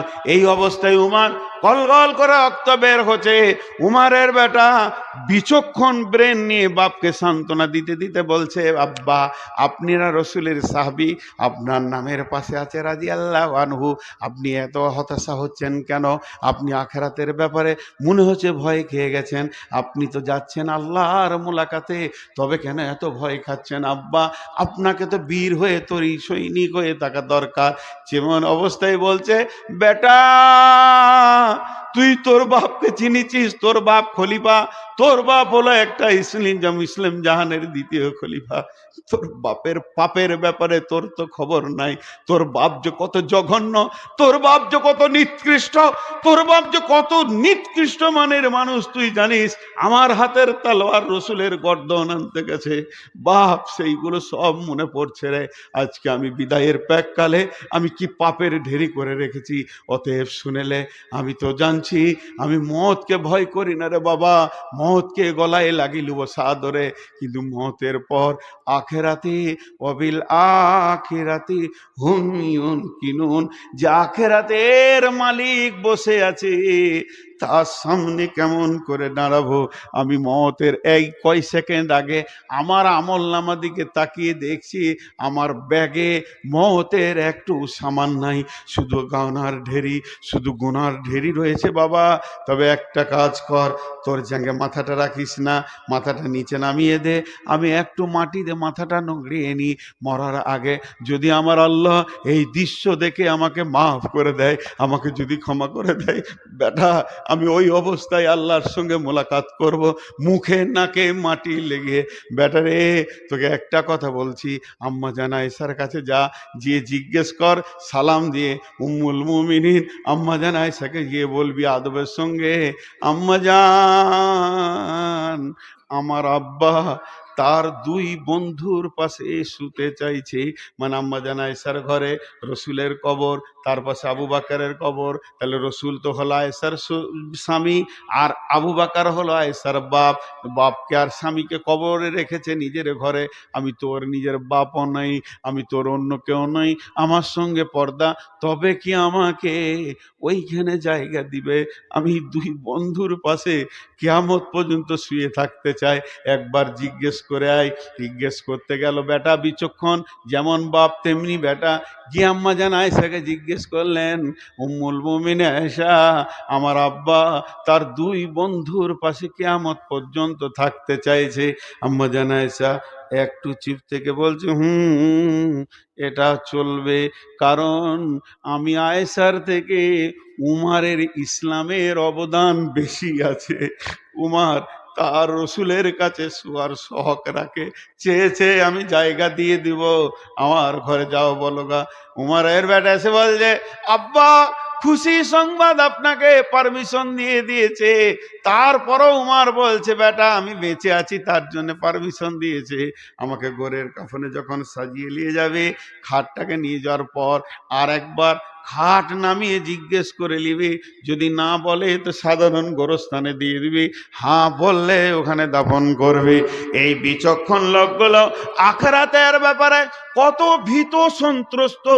আমি কি সামান করতে পেরেছি? আমি কি সেই দিন আল্লাহর কাছে গিয়ে সাকসেস হব? বন্ধুরে, এরাই বলছেন। তাই আল্লাহ বলছেন, ওয়াবিল আখিরাতি হুম ইউকিনুন। সামানগুলো গুটান, একটা একটা করে বলছি। কষ্ট হচ্ছে ভাই। একটা হচ্ছে প্রথম নম্বরে কোরআনের উপরে বিশ্বাস, 2 নম্বর আল্লাহর ভয়, 3 নম্বরে যেগুলো দেখা যাবে না মওতের আগে সেগুলোর উপরে বিশ্বাস, জান্নাত জাহান্নাম পুলসিরাত কবর আখিরাত। 4 নম্বরে নামাজ পড়তে হবে, 5 নম্বরে দান করতে হবে, 6 নম্বরে আল্লাহর নাজিলে কিতাবের উপরে বিশ্বাস রাখতে হবে, 7 নম্বরে পূর্বের কিতাবের উপরে বিশ্বাস রাখতে হবে, 8 নম্বরে মরার পরে যে রবকে মোলাকাত করে জান্নাত জাহান্নামে যাব এর উপরে দৃঢ় বিশ্বাস রাখতে হবে। এই 8টা সামান, এই 8টা সামান, এই 8টা সম্পদ আমল নামা ব্যাগে নিয়ে নেন। এবার রোডে হাঁটতে শুরু করেন, সুলুঙ্গ কবর আসবে, চিন্তা নাই, অজগর নাই, রাস্তা ক্লিয়ার। কিয়ামতের মাঠে আপনার সামনে কেউ দাঁড়াবে না, আপনার সামনে কেউ দাঁড়াবে না, ওখানেও ক্লিয়ার। পুলসেরাতে আপনি আদরের সঙ্গে পার হয়ে নিজের দেশে যখন পৌঁছাবেন সেইটার নাম হবে মুফলিহুন। তাই আল্লাহ বলছেন, উলাইকা আলা হুদাম মির রাব্বিহিম, যে লোকগুলো এইগুলোর ওপরে দৃঢ় হয়ে আছে ওরা তাদের রবের রাস্তার ওপরে আছে। যে লোকগুলো এইগুলো মেনে মেনে মেনে মেনে চলছে, সে তার রবের রাস্তার ওপরে আছে। ভুল নাই, ভুল নাই, ভুল নাই। ওয়া উলাইকা হুমুল, জোরে বলেন, ওয়া উলাইকা হুমুল মুফলিহুন। এরাই কিয়ামতের মাঠে বেঁচে যাবে। আল্লাহ আমাদের সকলকে বাঁচিয়ে দেন। আল্লাহ আমাদেরকে কিয়ামতের মাঠে বাঁচিয়ে দেন। আল্লাহ বিচার চাই না, দয়া চাই, দয়া করে দেন রব্বুল আলামিন। তুমি যদি বিচার করো একটা লোক জান্নাত যাবে না, আর তুমি যদি মাফ করো একজনও জাহান্নাম যাবে না। আর তুমি যদি জাহান্নাম না দিয়ে সবাইকে জান্নাতে দিয়ে দাও, তোমার বিরুদ্ধে কেউ কিছু করে নিতে পারবে না। আর তুমি যদি সবাইকে বিনা হিসাবে জাহান্নামে দিয়ে দাও, তাও তোমার হক আছে। তুমি এত বড় হকওয়ালা, তোমার হক আছে বিনা হিসাবে জাহান্নাম দিয়ে দেয়া। ওগো আল্লাহ, এত রাত্রি হয়ে গেল, আমরা তোমার কাছে ক্ষমা চানোর আশায় বসে আছি, সকলকে তুমি মাফ করে দাও। ভাইয়া 4টা মিনিট সময় লিছি, একটা হলো উঠবেন না আল্লাহর রাস্তায়। আমি আমি উঠলে আপনারা উঠবেন। তা আমি বলছি, কেউ আল্লাহর গোলাম আছেন, একটা 5,000, 10,000, 2,000, 1,000, আপনার মন যেটা চাইছে একবার দেনেওয়ালা কেউ আছেন আল্লাহর গোলাম? জি, মা বোনেরা আমার যে কটায় আছেন, সুন্দরম সরকার, সুন্দরম সরকার, সুন্দরম সরকার কেন্দ্র সরকার না ইন্ডিয়া সরকার? সুন্দরম সরকার 1,000 টাকা। জি, মা বোনেরা কেউ যদি থাকেন টাকা পয়সা দেনেওয়ালা, তো ওখানে যে পড়ছে সে উঠবেন না ভাই, একসাথে উঠবো, ওটাই ভালো।